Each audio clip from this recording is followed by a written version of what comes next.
Hello everyone. नया chapter है अध्याय 7 कक्षा 10th के लिए नियंत्रण एवं समन्वय। इसी बुक से पढ़ेंगे क्योंकि बुक ही सबसे अच्छे नोट्स होती है। शुरू करते हैं बिना टाइम गंवाए। पिछले अध्याय में हमने संजीवों में अनुरक्षण यानी मेंटेनेंस अथवा रखरखाव कार्य में संलग्न जैव प्रकोष्ठों के बारे में पढ़ा था। हमने इस बात पर विचार करना प्रारंभ किया था कि यदि कोई वस्तु गतिशील है तो ही वह सजीव है, लेकिन ऐसा नहीं है। यहाँ और अच्छे से पता चलेगा। पादपों में इस तरह की कुछ गतियाँ वास्तव में वृद्धि का परिणाम है। एक बीज अंकुरित होता है और वृद्धि करता है, और हम देख सकते हैं कि नवोद्भिद कुछ दिनों में गति करता हुआ मृदा को एक और धकेल कर बाहर आ जाता है। नया बीज कोई है तो डेफिनेट है वो बाहर आएगा, ठीक है, मृदा को नीचे धकेल देगा। लेकिन यदि इसकी वृद्धि रुक गई होती तो ये गतियां नहीं होती। बिल्कुल सही बात है। अधिकांश जंतुओं में तथा कुछ पादपों में होने वाली कुछ गतियां वृद्धि से संबंधित नहीं है। कुछ गतियां ऐसी होती है जो वृद्धि से संबंधित नहीं होती हैं। कौन कौन सी है वो? एक दौड़ती बिल्ली, झूले पर खेलते हुए बच्चे, जुगाली करती भैंस, ये गतियां वृद्धि के कारण नहीं होती है। बैठी बस, चले आगे। दिखाई देने वाली इन गतियों को हम जीवन के साथ क्यों जोड़ते हैं? मतलब जो गतियां दिखाई दे रही हैं उनको जीवन के साथ क्यों जोड़ते हैं? तो इसका उत्तर दे रखा है इसने। इसका एक संभावित उत्तर यह है कि हम गतियों को जीव के पर्यावरण में आए परिवर्तन की अनुक्रिया सोचते हैं। सबसे इंपॉर्टेंट लाइन है, बार बार ये वर्ड सुनने को मिलेगा, अनुक्रिया। अनुक्रिया का इंग्लिश में मतलब होता है रेस्पॉन्स देना, ठीक है, कि कहीं कुछ बदलाव आया, पर्यावरण में कुछ परिवर्तन आए तो हमने बदलाव दिया, ठीक है। तो इसका संभावित उत्तर हमें क्या मिलता है कि बिल्ली इसलिए दौड़ी होगी क्योंकि उसने एक चूहा देखा था, इसीलिए वो बोल रहा है कि शायद इसलिए दौड़ी होगी। या फिर ऐसा भी हो सकता है कोई कुत्ता उसके पीछे पड़ गया होगा, है ना। केवल यही नहीं, हम गति को संजीवों द्वारा किए गए एक ऐसे प्रयास के रूप में भी सोचते हैं जिनमें अनेक पर्यावरण में हुए परिवर्तन उनके लिए लाभकारी हो। ये लाइन भी बहुत इंपॉर्टेंट, पर्यावरण में हुए परिवर्तन उनके लिए लाभकारी हो। तो पर्यावरण के परिवर्तन क्या हुए कि रात को तो सूर्य नहीं था लेकिन सुबह सूर्य आ गया, तो क्या हुआ? सूर्य के प्रकाश में पौधे वृद्धि करते हैं, ठीक है। बच्चे झूले से आनंद प्राप्त करने का प्रयास करते हैं क्योंकि मौसम में परिवर्तन आया होगा भाई, पर्यावरण में कुछ बारिश के बाद बच्चों को झूले झूलने का बहुत मन करता है ना। भैंस जुगाली करती है ताकि भोजन छोटे छोटे टुकड़ों में टूट जाए, उसका पाचन भली भांति हो सके। जब तेज रोशनी हमारी आंखों पर फोकस की जाती है या जब हम किसी गर्म वस्तु को छूते हैं तो हमें परिवर्तन का पता लग जाता है। लगा कि नहीं लगा परिवर्तन? तभी हमने कुछ अनुक्रिया की। क्या की? हमने आंखें बंद कर ली और जैसे गर्म वस्तु को छूता हमने अपना हाथ पीछे खींच लिया।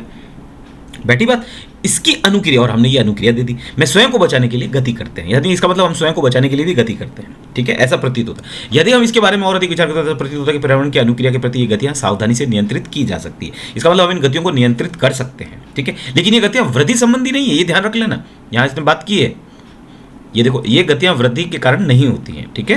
पर्यावरण में प्रत्येक परिवर्तन की अनुक्रिया से एक समुचित गति उत्पन्न होती है। जब हम कक्षा में अपने दोस्तों से बात करते हैं तो हम जोर से चीखने की अपेक्षा फुसफुसाते हैं। अब ये देखो, हम लोग क्या करते हैं? फुसफुसाते हैं क्योंकि हमें पता है यहाँ पर कि हम जोर से चिल्लाएंगे तो टीचर पकड़ लेगा। स्पष्ट रूप से कोई भी गति उस घटना पर निर्भर करती है जो इसे प्रेरित करती है। अतः इस तरह की नियंत्रित गति को पर्यावरण में भिन्न घटनाओं का विज्ञान से जोड़ा जाना चाहिए जो अनुक्रिया के अनुरूप गति करे। दूसरे शब्दों में, संजीवों को उन तंत्रों का उपयोग करना चाहिए जो नियंत्रण एवं समन्वय का कार्य करते हैं। कौन कौन से हैं वो? बहुकोशिकीय जीवों में शरीर संगठन के सामान्य सिद्धांत को ध्यान में रखते हुए कह सकते हैं कि विशिष्टीकृत ऊतक का उपयोग इन नियंत्रण तथा समन्वय क्रियाकलापों में किया जाता है। यानी चैप्टर का जो नाम है नियंत्रण एवं समन्वय, वो कैसे होता है? वो विशिष्टीकृत ऊतकों द्वारा होता है, लेकिन ये सिर्फ बहुकोशिकीय जीवों में होता है, ठीक है। आगे पढ़ते हैं 7.1 जंतु तंत्रिका तंत्र। अब जंतु के बाद वो पादप की भी बात करेगा, लेकिन तंत्रिका तंत्र जो होता है ना, वो अब हम पढ़ रहे हैं। और वो इसने 3 टाइप की बात कर रखी है। क्या क्या होता है? पहला होता है प्रतिवर्ती क्रिया, दूसरी होती है ऐच्छिक क्रिया और तीसरी होती है अनैच्छिक क्रिया। प्रतिवर्ती क्रिया वो होती है जो मेरु रज्जु द्वारा होती है। अब ये क्या होता है आगे पढ़ेंगे। ऐच्छिक क्रिया और अनैच्छिक क्रिया जो होती है ना, ये मस्तिष्क द्वारा होती है, यानी इसमें सोच विचार लगता है, ठीक है। और ऐच्छिक क्रिया मतलब जो हम अपनी मर्जी से कर रहे हैं, यानी हमें चलना है, हमें साइकिल चलानी है, हमें दौड़ना है। और अनैच्छिक क्रिया जैसे हमारा हृदय स्पंदन कर रहा है, धक धक कर रहा है, या फिर हमारा खाना भोजन पाचन हो रहा है भोजन का पेट के अंदर, तो वो तो हमारे हाथ में नहीं है ना। हमारी जो पलकें हैं वो झपक रही है, ये भी हमारे हाथ में नहीं, तो ये अनैच्छिक क्रियाओं में आ जाती है, ठीक है। तो पहले प्रतिवर्ती क्रिया पढ़ेंगे और उसके बाद में ऐच्छिक अनैच्छिक। तो तंत्रिका तंत्र देखते हैं क्या है। जंतुओं में यह नियंत्रण तथा समन्वय तंत्रिका तथा पेशी ऊतक द्वारा किया जाता है। तंत्रिका ऊतक या फिर पेशी ऊतक, ठीक है, जिसके विषय में हम कक्षा 9 में पढ़ चुके हैं। आकस्मिक परिस्थितियों में गर्म पदार्थ को छूना हमारे लिए खतरनाक हो सकता है। हमें इसे पहचानने की तथा इसके अनुरूप अनुक्रिया, इस वर्ड को नाम आना चाहिए आपके मुंह पे, और बहुत जरूरी है ये अनुक्रिया की आवश्यकता है। मतलब रेस्पॉन्स की आवश्यकता है कि हमने कोई गर्म चीज़ छुई है और हमने कुछ रेस्पॉन्स दिया। हम कैसे पता लगाएं कि हम गर्म वस्तु को छू रहे हैं? हमारे पर्यावरण से सभी सूचनाओं का, अब देखो इसने इसका जवाब दिया कि हम कैसे पता लगाएं कि हम गर्म वस्तु छू रहे हैं। हमारे पर्यावरण से सभी सूचनाओं का पता कुछ तंत्रिका कोशिकाओं के विशिष्टीकृत सिरों द्वारा लगाया जाता है। यानी सूचनाओं की बात कर रहा है ये, कि कोई भी सूचना जो होगी ना, वो हमारे कुछ तंत्रिका कोशिकाओं को पता चल जाता है, ठीक है। कहाँ कहाँ होती है ये ग्राही प्राय हमारे ज्ञानेंद्रियों में स्थित होते हैं, जैसे आंतरिक कर्ण हो गया, नाक हो गई, जीवा यानी जीभ हो गई आदि। रस संवेदी ग्राही जो होते हैं ना, वो स्वाद का पता लगाते हैं। जबकि घ्राणग्राही गंध का पता लगाते हैं। अब कितनी ग्राही हमारे अंदर है इसकी बात कर लेते हैं। तो ये कुछ ग्राही है जो मैंने एक साथ लिख दी है क्योंकि बहुत सारे क्वेश्चंस आते हैं इसके ऊपर, तो आप चाहो तो फोटो खींच लेना और चाहो तो लिख लेना कॉपी में, ठीक है, बहुत इंपॉर्टेंट है, एक साथ लिख दी। घ्राणग्राही पहला देखो, गंध का पता लगाते हैं किसके द्वारा? नाक द्वारा, ठीक है, हमारे अंदर होती हैं। दूसरा देखो ऊष्मा संवेदी ग्राही, ऊष्मा या दर्द का पता लगाते हैं त्वचा द्वारा। तीसरा देखो रस संवेदी ग्राही, जो स्वाद का पता लगाती हैं जीभ द्वारा या जिह्वा द्वारा, ठीक है ना। चौथा देखो प्रकाश संवेदी ग्राही, जो प्रकाश या रोशनी का पता लगाती हैं। कुछ ऐसी ग्राही होती है हमारे अंदर, वो कहाँ पे होती है? आंख। बैठ गई, चले आगे।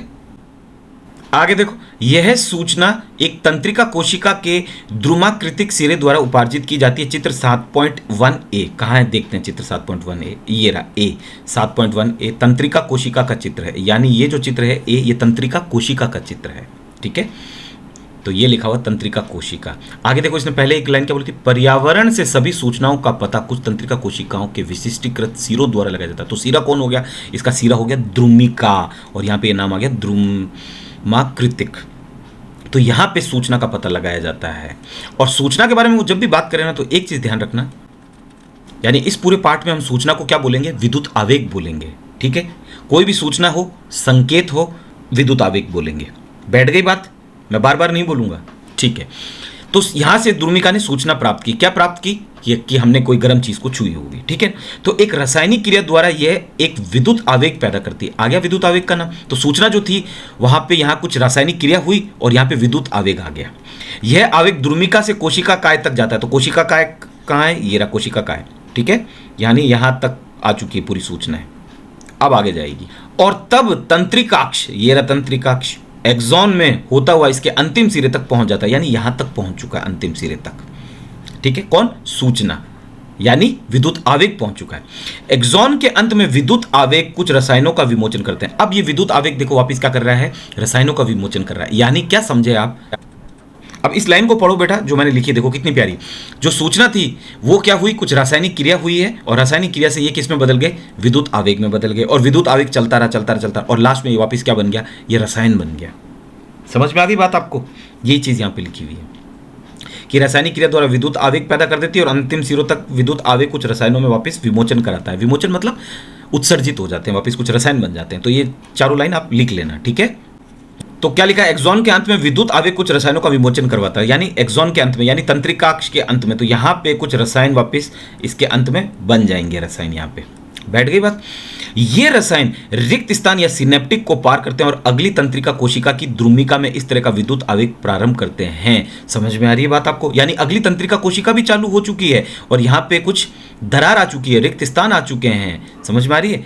देखो क्या किया है, ये का ये डायग्राम वापिस है ना, हमको यहां बनाना है।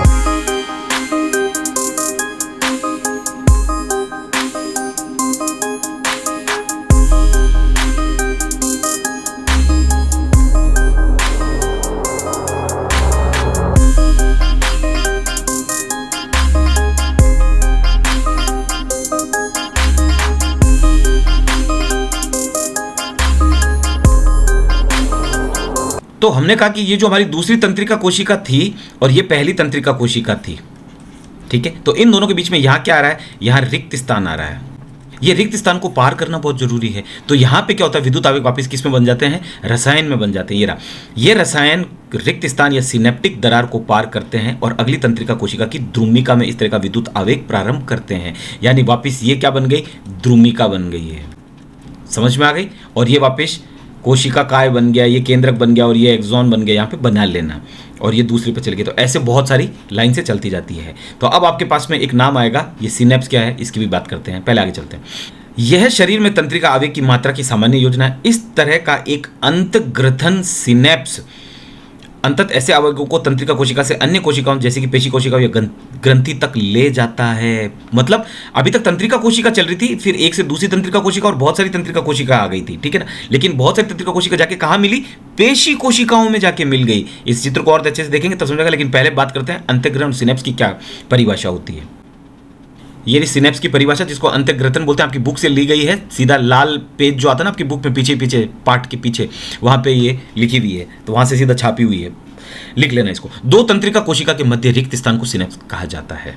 ठीक है, ये मध्य रिक्त स्थान या खाली स्थान, दो तंत्रिका कोशिका के बीच में। तो ये रही एक तंत्रिका कोशिका 1 और ये रही 2, इन दोनों के बीच में खाली स्थान कहाँ है, ये रहा खाली स्थान। तो यहाँ पे ना रसायनों द्वारा चलता है, विद्युत आवेग यहाँ चल नहीं पाता, इसलिए रसायन। फिर वापस तंत्रिका कोशिका तीसरी आ जाएगी यहाँ पे, तो खाली स्थान आ जाएगा, तो यहाँ पे ये सिनेप्स जो है ऐसे चलते हैं। ठीक है, चलें आगे। तो आगे बोल रहा है अंततः ऐसे आवेगों को, यानी ऐसे आवेग जो विद्युत आवेग बने को तंत्रिका कोशिका से अन्य कोशिकाओं जैसे कि पेशी कोशिका या ग्रंथि तक ले जाता है। 7.1 बी देखते हैं कैसे है ये चित्र। तो ये जो बी चित्र दिखा रहा है, ये यहाँ लिखा हुआ तंत्रिका पेशी संधि हो रही है, यहाँ पे समझ में आई, पेशी तक आ चुकी है और अब संधि भी हो गई, यानी जुड़ गए हैं। कौन कौन, तंत्रिका कोशिका और तंत्रिका पेशी जुड़ गई है यहाँ पे। ठीक है, तो ये सबसे पहले इसने अपन को ये वाला चित्र दे रखा है, दिखाओ, तंत्रिकाक्ष भी दे रखा है और ये लास्ट में जाके यहाँ मिल गया। अब यहाँ पे आपको ये डब्बा दिख रहा होगा, इसने इतने से को बड़ा किया है, यहाँ पे ये एरो दिख रहा है आपको, ये बड़ा करके दिखाया है। ये क्या है, हमारी कोशिका है, ये देखो लाल लाल में दिख रही है। और ये हमारी पूरा क्या हो गया, इतना बड़ा जो दिख रहा है आपको, ये पूरा गोला ऐसे, ये यहाँ से चलता हुआ यहाँ जो आया है, ये पेशी हो गई है, जिसकी पेशी हम बात कर रहे हैं। ठीक है ना, तो यहाँ पे देखो ये तंत्रिका पेशीय संधि, इसने यहाँ से इसको बड़ा किया है और हमें ये दिखाया है, और यहाँ से इसने एरो करके यहाँ पे बताया। तो ये रही हमारी वो तंत्रिका का अंतिम सिरा आके पेशी संधि पे मिल चुका है। तो यहाँ देखो आपको कुछ गैप दिख रहा होगा, रिक्त स्थान, मैं और बड़ा कर देता हूँ। तो ये जो गैप है ना यहाँ पे, ये यहाँ पे वापस हमारी तंत्रिका कोशिका है और ये हमारी पूरी पेशी है। ठीक है ना, मसल। ये बीच में जो दिख रहा है ना आपको, ये रिक्त स्थान है, इसी को क्या बोलते हैं, सिनेप्स बोलते हैं। ठीक है, अंतर्ग्रथन बोलते हैं। ये यहाँ पे इतने से को इसने बड़ा किया चित्र को और ये यहाँ दिखा दिया, तो ये इसने बोल दिया ये माइटोकॉन्ड्रिया। लेकिन यहाँ ये जो रिक्त स्थान है ना, इसको देखना बहुत ज़रूरी है आपके लिए कि ये हमारी तंत्रिका कोशिका आई और ये फाइनली आके किस पे मिल गई, पेशियों में मिल गई। ये पेशियाँ हैं पूरी, ये वाली, और ये बीच में रिक्त स्थान आ गया। ठीक है, चले आगे, वेरी गुड। तो आगे देखो, सबसे पहले आपको ये दोनों चित्र याद होने चाहिए, इनके नामकरण वगैरह अच्छे से पूछा जाता है चित्र, और जो चित्र पूछा है वो ही बनाना, जैसे नीचे नाम लिखे हुए तंत्रिका कोशिका का चित्र और तंत्रिका पेशी का संधि, यहाँ पे ये बता रखी है। ठीक है ना, तो ये नाम हम सब आप अच्छे से लिख देना। आगे देखो, अतः इसमें कोई आश्चर्य नहीं है कि तंत्रिका उत्तक तंत्रिका कोशिका न्यूरॉन के एक संगठित जाल का बना होता है। यानी तंत्रिका कोशिकाएं बहुत सारी होगी, या तंत्रिका कोशिकाओं को क्या बोलते हैं, न्यूरॉन भी बोलते हैं। अब ये ध्यान रखना, एक नाम और आ चुका है, तंत्रिका कोशिकाओं को क्या बोलते हैं, न्यूरॉन भी बोलते हैं। ये दोनों मिलकर, तंत्रिका कोशिका या न्यूरॉन मिलकर क्या बनाते हैं, तंत्रिका उत्तक बनाते हैं। क्योंकि बहुत सारी कोशिका मिलकर उत्तक बनाती है, तो बहुत सारी तंत्रिका कोशिका मिलकर तंत्रिका उत्तक बनाएगी। ये ना संगठित जाल का बना होता है। और ये सूचनाओं को विद्युत आवेग के द्वारा, यानी जो भी सूचना होगी वो विद्युत आवेग के द्वारा ही शरीर के एक भाग से दूसरे भाग तक संवहन यानी आदान प्रदान यानी जाने लगेगी, में विशिष्टीकृत है कि कोई भी सूचना जो होगी वो विद्युत आवेग के द्वारा ही हमारे शरीर के एक भाग से दूसरे भाग तक जाएगी। आगे देखो, चित्र 7.1a को देखिए तथा इसमें तंत्रिका कोशिका के भागों को पहचानिए। देख लिया हमने, जहां सूचना उपार्जित की जाती है वो स्थान कौन सा कहलाता है, द्रुमिका। इसका जवाब मांग रहा है वो अपन से। दूसरा देखो, जिससे होकर सूचनाएं विद्युत आवेग की तरह यात्रा करती है। विद्युत आवेग की तरह कहाँ पे यात्रा करती है, तो वो कौन कौन सा है, यहाँ पे विद्युत, ये द्रुमिका पे आ गई है और यहाँ से रासायनिक क्रिया हुई और विद्युत आवेग हो गया, तो यानी विद्युत आवेग कोशिका काय तक भी पहुंच चुका है ये पूरा यहाँ पे, और फिर आगे तंत्रिकाक्ष तक जाते हुए तंत्रिका के अंतिम सिरे तक विद्युत आवेग चल रहा था। तो क्या लिखोगे, जिससे होकर सूचनाएं विद्युत आवेग की तरह यात्रा करती, तो वो कौन कौन है, कोशिका काय, तंत्रिकाक्ष एवं तंत्रिका का अंतिम सिरा, तीनों चीजें लिखनी है। जहां इस आवेग का परिवर्तन रासायनिक संकेतों में किया जाता है जिससे ये आगे संचारित हो सके। अब वापिस आवेग जो है वो रासायनिक संकेतों में परिवर्तन हो गए हैं, तो वो कौन सा होता है, वो तंत्रिका का अंतिम सिरा होता है। तो लिख दो यहाँ पे, क्योंकि अंतिम सिरे के बाद में क्या होगा, दूसरी तंत्रिका आएगी, लेकिन इन दोनों के बीच में क्या हो जाएगा, गैप हो जाएगा, रिक्त स्थान आ जाएगा। तब वहां पे विद्युत आवेग चल नहीं पाते, तो कुछ रसायन आ जाते हैं, तो वो रसायन क्या हो जाते हैं, उन दोनों में चल पाते हैं। चले आगे, वेरी गुड। अब देखो, माध्यमिक शिक्षा बोर्ड राजस्थान 2022 में माशी बोर्ड आया हुआ क्वेश्चन है, संदेश संचारित करने के लिए तंत्रिका तंत्र डैश डैश डैश खालिस्तान भरना को प्रयुक्त करता है। यानी संदेश संचारित करने के लिए तंत्रिका तंत्र क्या करता है, विद्युत आवेग को प्रयुक्त करता है। यानी जितने भी संदेश हैं या सूचना नाम आ रही हो, ये सब क्या करते हैं, विद्युत आवेग प्रयुक्त करते हैं। बैठ गया, ये जवाब लिख के आना था। चले आगे, ये कुछ क्रियाकलाप दे रखा है, पढ़ लेना आप, इतना इंपॉर्टेंट नहीं है, अपन सीधा चलते हैं इस पे। जब नाक बंद होती है तो क्या आप चीनी तथा भोजन के स्वाद में कोई अंतर महसूस करते हैं, यदि हाँ तो आप सोचते होंगे कि यह क्यों होता है। इस तरह के अंतर जानने के लिए और उनके संभावित हल खोजने के लिए पढ़िए तथा चर्चा करिए। जब आपको जुकाम हो जाता है तब भी क्या आप इस तरह की स्थिति का सामना करते हैं, हाँ बिल्कुल करते हैं। आगे देखो, अब हमारा मेन टॉपिक जो हम पढ़ रहे थे कि हमने कहा था कि हमें पहला पढ़ना है प्रतिवर्ती क्रिया, यानी तंत्रिका का जो तंत्र की बात कर रहा था उसमें हमने कहा था कि हम पहला पढ़ेंगे प्रतिवर्ती क्रिया। और दूसरा ऐच्छिक और तीसरा अनैच्छिक पढ़ेंगे। तो पहला आ चुका है हमारे पास में तंत्रिका तंत्र का प्रतिवर्ती क्रिया। अब ये पूछ रहा प्रतिवर्ती क्रिया में क्या होता है। प्रतिवर्ती क्रिया को इंग्लिश में बोलते हैं रिफ्लेक्स एक्शन। चले आगे। पर्यावरण में किसी घटना की अनुक्रिया के फलस्वरूप अचानक हुई क्रिया की चर्चा करते हैं। पर्यावरण में कोई घटना हुई तो हमने अनुक्रिया की, तो पर्यावरण में वो अचानक क्या क्रिया हुई कि हमने अनुक्रिया कर दी, हमने रिस्पॉन्स दे दिया, यानी क्या एक्शन था जो हमने रिएक्शन दे दिया। ठीक है, तो बहुधा प्रतिवर्त शब्द का प्रयोग करते हैं। हम कहते हैं मैं प्रतिव्रत स्वरूप बस से कूद गया, मैंने प्रतिव्रत स्वरूप आग की लौ से अपना हाथ पीछे खींच लिया। आग की लौ थी, हमने हाथ एकदम से पीछे खींच लिया। या मैं इतना भूखा था कि प्रतिव्रत स्वरूप मेरे मुंह में पानी आने लगा। इसका क्या अभिप्राय है? इन सभी उदाहरणों में एक सामान्य विचार आता है कि जो कुछ हम करते हैं उसके बारे में विचार नहीं करते हैं, ये ध्यान रखना। यानी आग की लौ से अपना हमने हाथ जो पीछे खींचा ना, उसमें हमारा दिमाग मस्तिष्क काम कुछ नहीं करता है, या अपनी क्रियाओं को नियंत्रण में महसूस नहीं करते हैं। फिर भी ये वह स्थितियां हैं जहां हम अपने पर्यावरण में होने वाले परिवर्तनों के प्रति अनुक्रिया कर रहे हैं। पर्यावरण में क्या परिवर्तन हुआ? तो हमने देखा कि हमारे पास में एकदम से ऊष्मा आ गई। क्यों? क्योंकि कहीं आग जल रही थी, तो हमने क्या कर दी? अनुक्रिया कर दी उसके प्रति। इन परिस्थितियों में नियंत्रण समन्वय कैसे प्राप्त किया जाता है? अब नियंत्रण कैसे करना है, समन्वय कैसे करना है, तो इसी पे चर्चा कर रहा है। इस पर फिर से विचार करते हैं। एक उदाहरण लेते हैं। आग की लपट को छूना हमारे अथवा किसी भी जंतु के लिए दुराग्रही तथा खतरनाक स्थिति है। ठीक है ना, हमारे लिए या किसी जंतु के लिए या किसी के लिए भी खतरनाक स्थिति होती है। हम इसके प्रति कैसे अनुक्रिया करते हैं? एक सरल विधि है कि हम विचार करें कि हमें आघात पहुंच सकता है। अब हम देखो विचार कर रहे हैं, विचार करने की बात आती है तो मस्तिष्क की बात आती है, तो वहां लगता है समय, और मस्तिष्क की जरूरत नहीं है प्रतिवर्ती क्रिया को। ठीक है ना, और इसलिए हमें अपना हाथ हटा लेना चाहिए। तब एक आवश्यक प्रश्न आता है कि यह सब सोचने के लिए हमें कितना समय लगेगा? उत्तर निर्भर करता है कि हम किस प्रकार सोचते हैं। यदि तंत्रिका आवेग को उस ओर भेजा जाता है जिसकी चर्चा हम पहले कर चुके हैं, यानी तंत्रिका आवेग जो सूचना उपार्जित की, फिर सूचना एक से दूसरे तंत्रिका में और फिर ये जाके पेशी कोशिका में मिलेगी, या फिर पेशी कोशिका आगे खींचेगी, पीछे खींचेगी, फिर मस्तिष्क के पास सूचना जाएगी, फिर मस्तिष्क बोलेगा अपना हाथ पीछे खींचो, तो इसमें समय बहुत लगेगा। समझ में आ रही बात आपको? तब इस प्रकार के आवेग उत्पन्न करने के लिए मस्तिष्क द्वारा चिंतन भी आवश्यक है। बिल्कुल, ऐसे आवेग उत्पन्न करने के लिए मस्तिष्क से हम चिंतन भी तो करेंगे ना। समझ में आई बात? आगे चले। विचार करना एक जटिल क्रिया है, अतः यह बहुत सी तंत्रिका कोशिका के तंत्रिका आवेग की जटिल अन्योन्य क्रियाओं से जुड़ने के लिए बाध्य है। फिर क्या होगा कि तंत्रिका कोशिका के तंत्रिका आवेग की जटिल अन्योन्य क्रिया से जुड़ो, फिर तो वो पूरा काम करो, फिर तो मस्तिष्क वाला काम तो फिर तो पूरा होगा। तो इसमें लगेगा समय हमें बहुत ज़्यादा। तो हम क्या करते हैं आगे देखो। यदि यह वस्तुस्थिति है तो कोई आश्चर्य नहीं है कि हमारे शरीर में सोचने वाले उत्तक जटिल रूप से व्यवस्थित न्यूरॉन के घने जाल से बने हुए। न्यूरॉन मतलब तंत्रिका कोशिका को न्यूरॉन भी बोलते हैं। ठीक है, मैंने पहले बता दिया। यह खोपड़ी में अग्र सिरे पर स्थित है, यानी न्यूरॉन जो है या तंत्रिका कोशिका जो हमने पढ़ा है, इनका जो जाल है या तंत्रिका उत्तक कह दो, बहुत सारी तंत्रिका कोशिका मिलकर तंत्रिका उत्तक बनाती है, या न्यूरॉन की बात कम कर लेते हैं, बहुत सारे न्यूरॉन मिलकर भी तंत्रिका उत्तक बनाती है। ये सब खोपड़ी में कहाँ पे होते हैं? अग्र सिरे में स्थित होते हैं, तथा शरीर के सभी हिस्सों से संकेत प्राप्त करते रहते हैं, तथा उन पर अनुक्रिया से पहले विचार करते हैं कि अनुक्रिया करनी है। निसंदेह ये संकेत प्राप्त करने के लिए खोपड़ी में मस्तिष्क का सोचने वाला भाग तंत्रिकाओं द्वारा शरीर के विभिन्न भागों से जुड़ा होना चाहिए। यानी मस्तिष्क का जो भाग है वो शरीर के सभी तंत्रिकाओं द्वारा जुड़ा हुआ होना चाहिए। इसी तरह यदि मस्तिष्क का यह भाग पेशियों को गति करने का आदेश देता है, गतियां कौन करती है? हमेशा ध्यान रखना, पेशियां करती है। ठीक है ना, हमारे अंदर मसल्स होते हैं, पेशियां, वो गति करती है। तो तंत्रिकाएं इन संकेतों को शरीर के विभिन्न भागों तक पहुंचाने का कार्य करती है। हम किसी गर्म वस्तु को छुएं और हमें ये सब करना पड़े तो इसमें काफी समय लगेगा और हम जलन महसूस कर सकते हैं। अगर मस्तिष्क का हमने उपयोग किया तो जल जाएंगे, ये ध्यान रखना। समझ में आ गई? तो हमें ये काम करना ही नहीं है। शरीर की डिजाइन इस तरह इस समस्या का हल करती है। कह रहा है कि किस तरह इस समस्या का हल करेगी शरीर की डिजाइन? तो ऊष्मा के संवेदन के बारे में सोचने की अपेक्षा यदि जो तंत्रिकाएं ऊष्मा का पता लगाती, अब देखो ऊष्मा का पता लगाने के लिए हमारे पास में तंत्रिका थी, तो मैंने कहा था हमारे पास ऊष्मा संवेदी ग्राही होती हैं जो ऊष्मा का पता लगाती हैं। बात की थी मैंने, बहुत सारी ग्राही का नाम बताया था आपको। ठीक है, उन्हें उन तंत्रिकाओं से जोड़ा जाए जो पेशियों को गति करवाती, और इन्हीं तंत्रिकाओं को हमने पेशियों से जोड़ दिया कि भाई तंत्रिका को पता चल जाए कि यहाँ पे ऊष्मा आई है और वही तंत्रिका पेशी को गति करवा दे तो मजा आ जाएगा कि मस्तिष्क का काम भी नहीं रहेगा।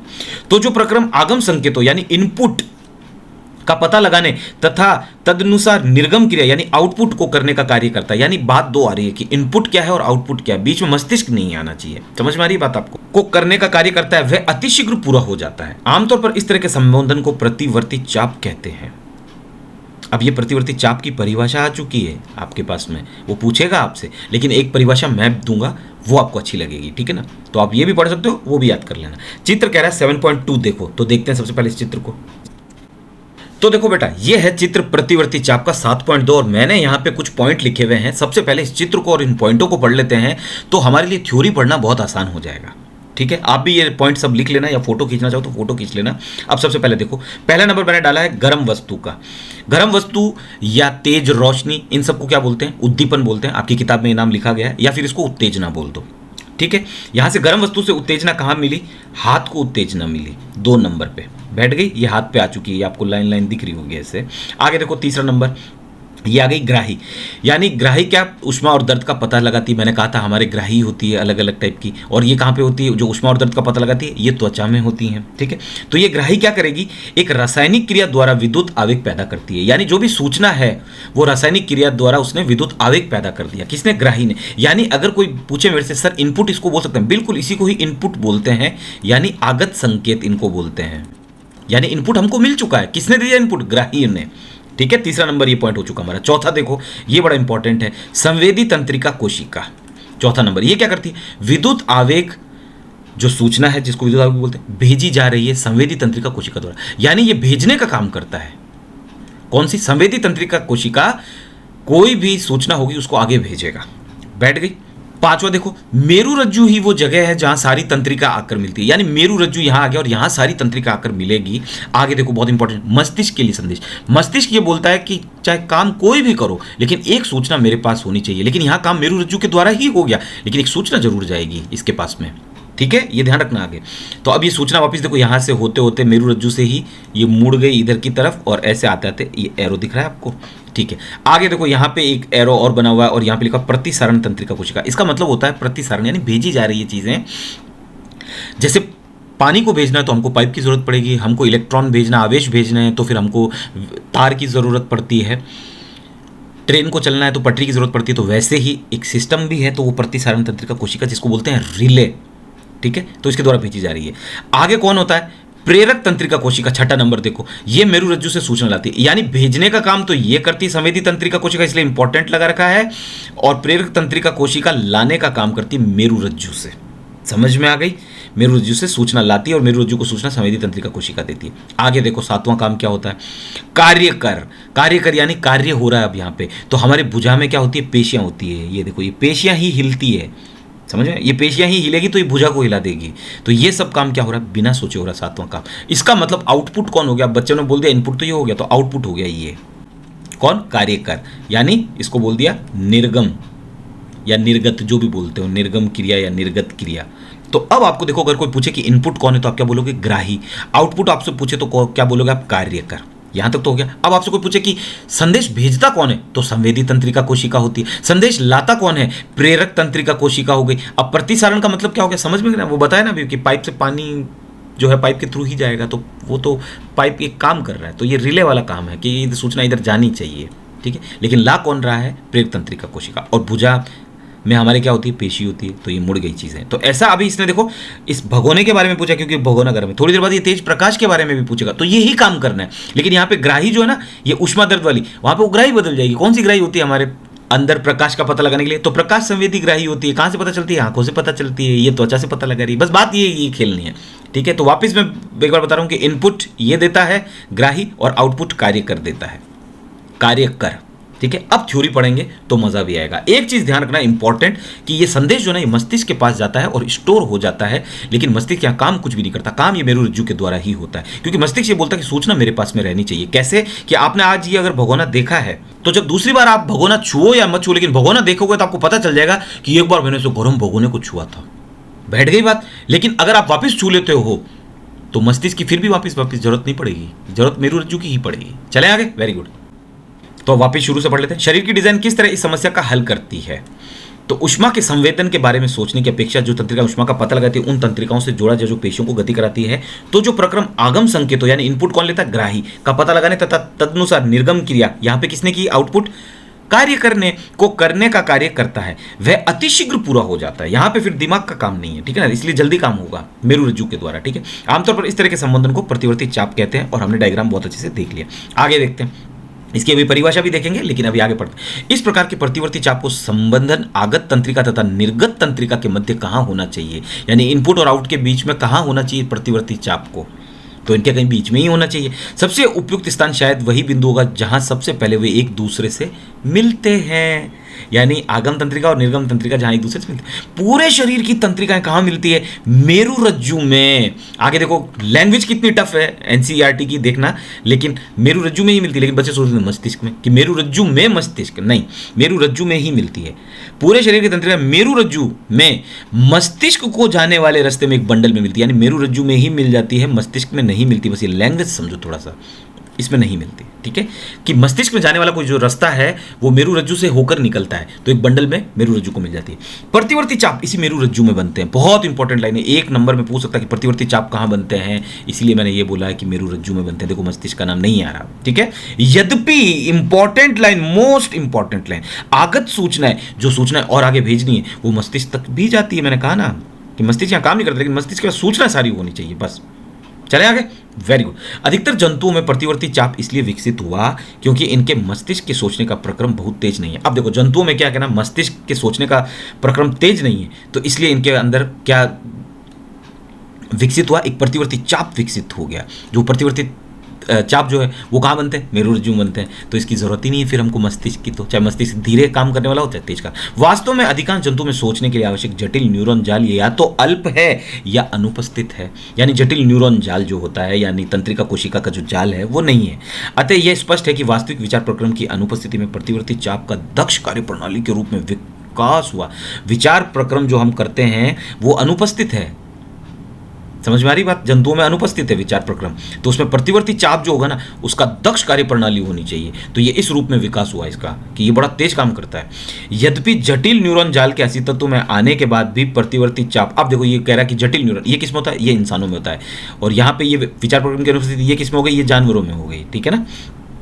तो यद्यपि जटिल न्यूरॉन जाल के अस्तित्व में आने के बाद भी प्रतिवर्ती चाप तुरंत अनुक्रिया के लिए एक अधिक दक्ष प्रणाली के रूप में कार्य करता है। कि अब अगर मान लो मस्तिष्क तो है, तो क्या अब मेरुरज्जु की जरूरत नहीं है? नहीं, मेरुरज्जु की जरूरत है, प्रतिवर्ती चाप की बहुत ज्यादा जरूरत है। दिमाग तो सोचने में बहुत समय लगेगा, ये काम बहुत फटाक से सट्टाक होना मांगता मेरे को, खत्म खेल, बैठ गया। तो अब प्रतिवर्ती चाप की परिभाषा पढ़ते हैं, और एक बार आप वापस अब इस डायग्राम को देखना, तब आपको बहुत अच्छे से समझ में आ जाएगा कि यार सच में कितना अच्छा बनाया है। इनपुट आउट का आपको पता होना चाहिए, और कौन सी कोशिका भेजती है सूचना और कौन सी कोशिका लाती है सूचना, ये मालूम होना चाहिए। अब पढ़ते हैं प्रतिवर्ती चाप की परिभाषा, आ जाओ, लिखी हुई है। एक ग्राही, ग्राही क्या करती है? इनपुट यानी आगम संकेत से कार्य कर क्या करता है? आउटपुट यानी निर्गम क्रिया। लिख लेना, बार बार लिखने की जरूरत है। एक ग्राही से कार्यकर की तरफ आने के लिए जो सबसे छोटा मार्ग होता है प्रतिवर्ती चाप कहलाता है। अब समझ में आ रहा है? प्रतिवर्ती चाप यानी ग्राही वो थी जिसने सबसे पहले इनपुट लिया, यानी आगम संकेतों को लिया कि यार भगोना गर्म था, और कार्यकर जिसने काम किया, क्योंकि कार्यकर की भुजा में पेशी हो गई कार्यकर में, ठीक है, इसलिए उसने कार्य कर दिया, बैठ गया। अब आप वापिस आ जाओ। तो अब अगर आपको प्रतिवर्ती चाप वापिस देखना, तो क्या हुआ काम? यहीं से देखो, यहां से चालू हुआ, यहां से ऐसे घूम के और वापस यहीं पे आ गया, यानी मस्तिष्क का काम हुआ नहीं, और ये भुजा में पेशी, और ये पेशी क्या हो गई? हिल गई, तो हाथ भी पूरा क्या हो गया? इस भगोने से हट गया। और ये सब कैसे हो गया? बिना सोचे हो गया। चले आगे, वेरी गुड। आगे देखो क्या लिखा हुआ है। क्या आप उन घटनाओं के क्रम को खोज सकते हैं जो आपकी आंखों में तेज प्रकाश फोकस करने पर होती है? तो देखो सबसे पहले आपको क्या करना है कि क्रम का पता लगाना है हमें, कि क्रम क्या क्या होते हैं। तो जो अभी हमने काम किया ना वो पहले काम कर देते हैं, और बाद में हम आंख में तेज प्रकाश, यानी तेज प्रकाश के लिए हमारे पास में प्रकाश संवेदी ग्राही होती है जो आंखों द्वारा पता लगा लेती है तेज प्रकाश को। तो अभी हमने किसका लगाया था? गर्म वस्तु का पता लगाया था, उद्दीपन है। और अब ये क्या हो गया? तेज प्रकाश। यहाँ पे ये तेज प्रकाश उद्दीपन या उत्तेजना का काम करेगा मेरे बेटे, समझ में आ गई? चले अब इसको, इसके क्रम क्या क्या होते हैं देखते हैं। सबसे पहले क्या होता है? उत्तेजना या उद्दीपन होती है। यहाँ पे उद्दीपन किसकी बात कर रहे हैं? तेज प्रकाश की।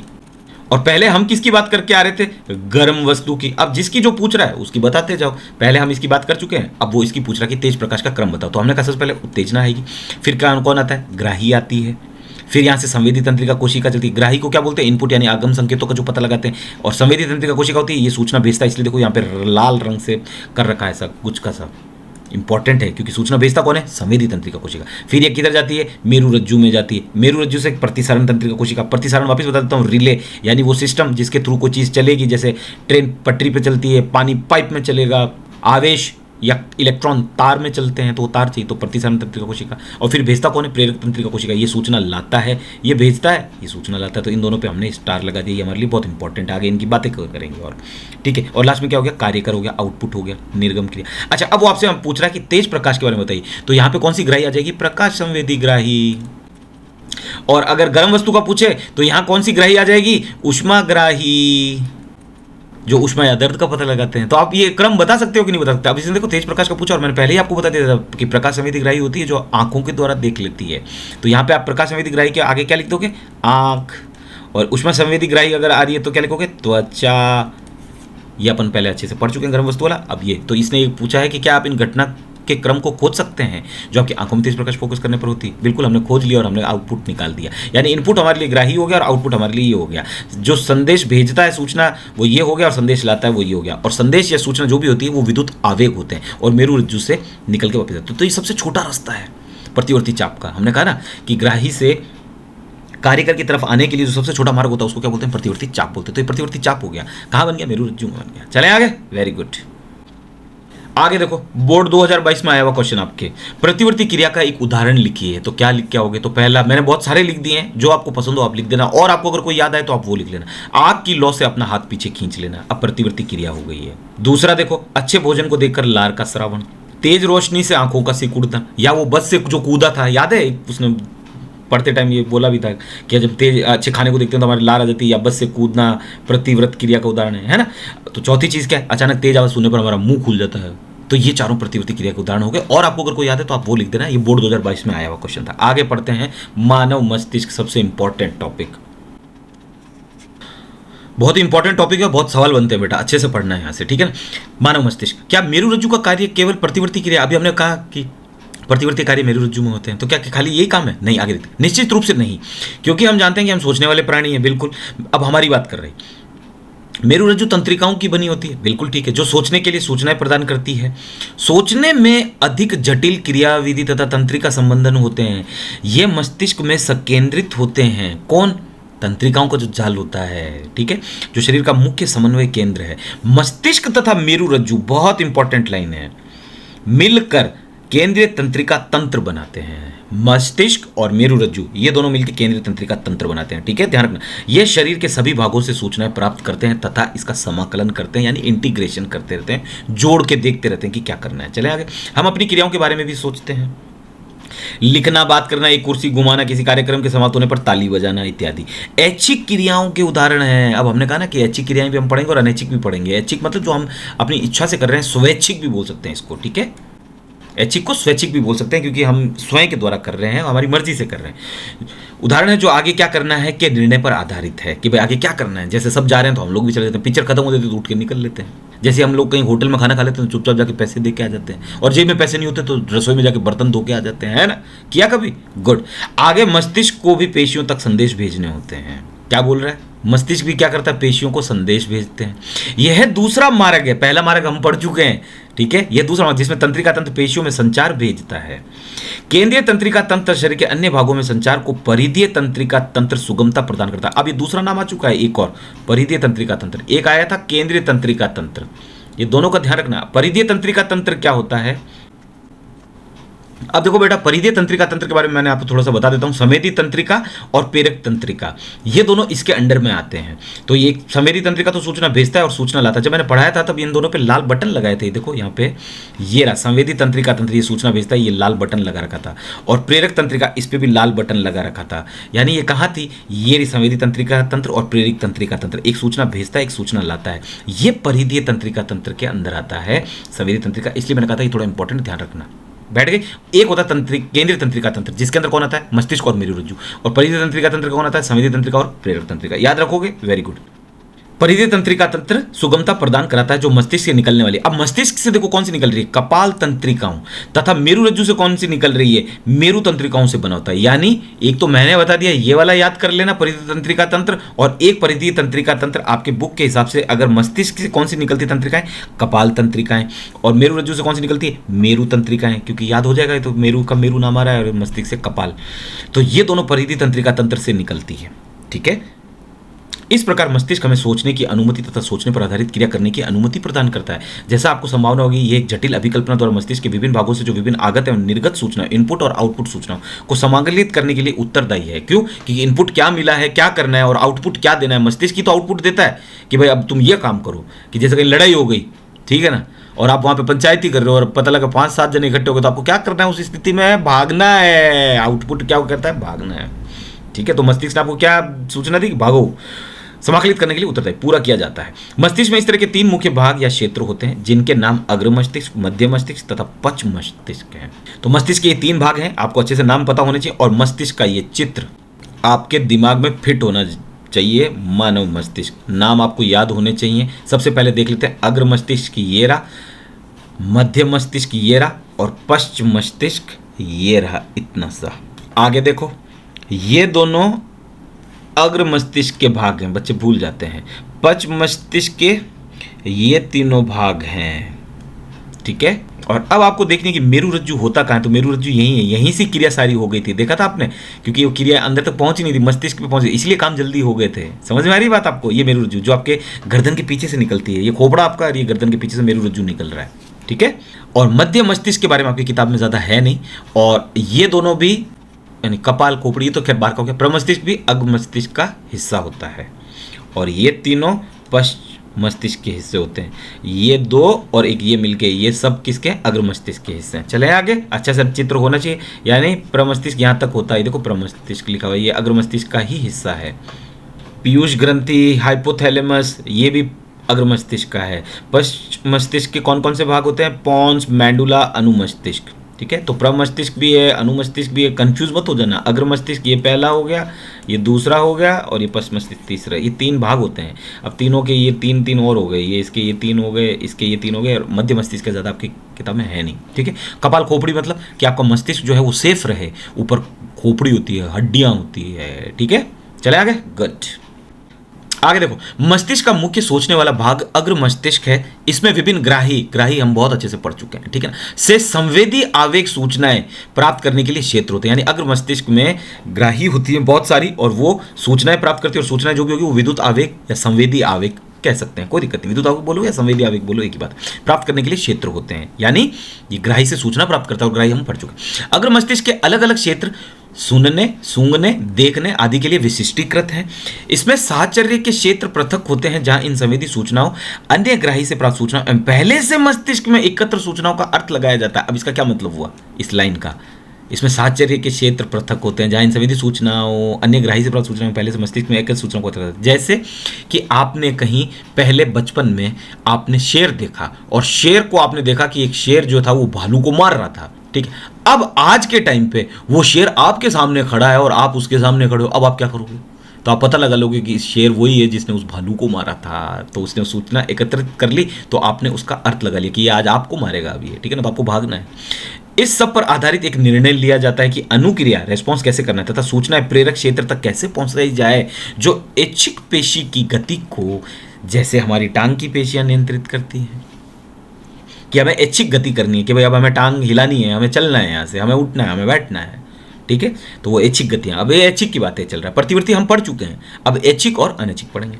हालांकि प्रकृति में कुछ संवेदन देखने और सुनने से अधिक जटिल हैं, कुछ ऐसे संवेदन हैं जो बहुत जटिल हैं, जो खाली देखने सुनने से नहीं पता। जैसे हमें कैसे पता लगेगा कि हमें पर्याप्त भोजन खा चुके हैं, कि हम लोग खाना खा रहे हैं, पेलते ही जा रहे हैं, हमारा पेट पूरा भरा है, ये जानने के लिए हम एक बुक से संबंधित केंद्र जो अग्र मस्तिष्क में एक अलग भाग है, बहुत इंपॉर्टेंट है, आता है बेटा ये एक एक लाइन में कि भूख से संबंधित केंद्र है वो कहाँ पे होता है, तो अग्र मस्तिष्क में एक अलग भाग होता है इसका, ठीक है। मानव मस्तिष्क के नामक चित्र का अध्ययन कीजिए, जो हम कर चुके हैं। हम देख चुके हैं कि विभिन्न भागों के विशिष्ट कार्य हैं। अपने अध्यापक से परामर्श करके प्रत्येक भाग के कार्य का पता लगाइए। आइए अब और देखते हैं, प्रतिवर्त शब्द का दूसरा उपयोग भी देखते हैं। प्रतिवर्त एक बार तो हमने देख लिया, क्रिया जो थी प्रतिवर्ती क्रिया, आगे दूसरा शब्द और देखते हैं इसका क्या मतलब होता है। जैसे कि हमने प्रारंभ में चर्चा की थी, जब हम किसी ऐसे खाद्य पदार्थ को देखते हैं तब हम पसंद करते हैं, तो अनायास ही हमारे मुंह में पानी आ जाता है, ये प्रतिवर्ती क्रिया है। बैठ गई बात। हृदय स्पंदन के बारे में हम ना भी सोचें तब भी यह होगा। वास्तव में इनके बारे में सोचकर या चाहकर भी आसानी से हम इन क्रियाओं पर नियंत्रण नहीं कर सकते हैं, यानी हृदय स्पंदन हमारे हाथ में नहीं है, वो तो होगा। क्या हमें सांस लेने के लिए या भोजन पचाने के लिए सोचना या याद करना पड़ता है? क्योंकि जब हम सांस लेते हैं तो क्या हम सोचते हैं क्या ऑक्सीजन ले रहे हैं, कार्बन डाइऑक्साइड निकाल रहे हैं, या भोजन को पचाना है तो क्या हम याद करते हैं कि हमारे पेट के अंदर भोजन पच रहा है? नहीं। अतः सामान्य प्रतिवर्ती क्रिया जैसे पुतली के आकार में परिवर्तन, अब प्रतिवर्ती क्रिया कहाँ आ रही है? यहाँ आ गई। ये सब क्रिया क्या थी? ये अनैच्छिक थी। कौन सी? हृदय स्पंदन वाली, ये अनैच्छिक थी। ये कौन सी थी? ये भी अनैच्छिक ही थी, ठीक है। लेकिन अब प्रतिवर्ती का वापस देखोगे, जैसे पुतली के आकार में परिवर्तन। क्यों हुआ पुतली के आकार में परिवर्तन? क्योंकि उसको कोई उत्तेजना या उद्दीपन मिला है, यानी तेज प्रकाश मिला है ग्राही ने, तब उसने क्या किया? पुतली को छोटा बड़ा कर दिया। तथा कोई सोची क्रिया जैसे कुर्सी खिसकाना के मध्य एक और पेशी गति का सेट है। अब पेशियाँ गति करेगी कैसे कुर्सी, जिस पर हमारे सोचने का कोई नियंत्रण नहीं है। तो ये सामान्य प्रतिवर्ती क्रिया जहाँ पे हम सोचने का इस्तेमाल नहीं करते, मेरु रज्जु द्वारा कि कुर्सी खींच ली हमने। इन अनैच्छिक क्रियाओं में से कई मध्य मस्तिष्क तथा पश्चिम मस्तिष्क से नियंत्रित की जाती है। अनैच्छिक क्रियाओं की बात कहाँ करी है इसने, ये हृदय स्पंदन, सांस लेते हैं, भोजन पचाते हैं। तो इन अनैच्छिक क्रियाओं में से कई मध्य मस्तिष्क तथा पश्चिम मस्तिष्क से नियंत्रित होती है। यानी अनैच्छिक क्रियाएं जो होती है ना, वो मध्य मस्तिष्क भी करता है, पश्चिम मस्तिष्क भी करता है। मैं लिख देता हूँ, यानी अनैच्छिक क्रियाएं अगर हमसे वो पूछे कि कौन नियंत्रण करता है, तो हम क्या बोलेंगे, मध्य मस्तिष्क भी करता है, पश्चिम मस्तिष्क भी करता है। लेकिन पश्चिम मस्तिष्क क्या थोड़ी और ज्यादा करता है अनैच्छिक क्रियाएं, तो उनके बारे में अपन पढ़ेंगे। और अगर ऐच्छिक क्रियाओं के बारे में पूछा है, तो अगर ऐच्छिक के बारे में पूछा हो, जिसको स्वैच्छिक क्रियाएं भी बोलते हैं, वो कौन करता है, अग्र मस्तिष्क करता है। और अनैच्छिक क्रियाओं कौन करता है, मध्य मस्तिष्क और पश्चिम मस्तिष्क करता है। ठीक है, चले आगे। आगे देखो, हमने यहां तक पढ़ लिया मध्य मस्तिष्क तथा पश्चिम मस्तिष्क से नियंत्रित होती है कौन, अनैच्छिक क्रियाएं। आगे देखो, ये सभी अनैच्छिक क्रियाएं कौन सी, ये जो अपन पढ़ रहे हैं, क्या, रक्त दाब, लार आना, यानी जो हमारे शरीर में रक्त चल रहा है उसका जो दाब बना, फिर लार आना मुंह में से, वमन यानी उल्टी, और दस्त भी लिख सकते हो, हगना चालू हो गए तो रुक ही नहीं रहे हो। समझ में आ रही बात। ये काम कौन करते हैं, तीनों के तीनों पश्चिम मस्तिष्क स्थित मेंडुला द्वारा नियंत्रित होती है। यानी अनैच्छिक क्रियाओं का मध्य मस्तिष्क भी करता है, पश्चिम मस्तिष्क भी करता है, लेकिन कुछ और ज्यादा काम है जो पश्चिम मस्तिष्क करता है। और पश्चिम मस्तिष्क का कौन सा भाग करता है, मेडुला करता है।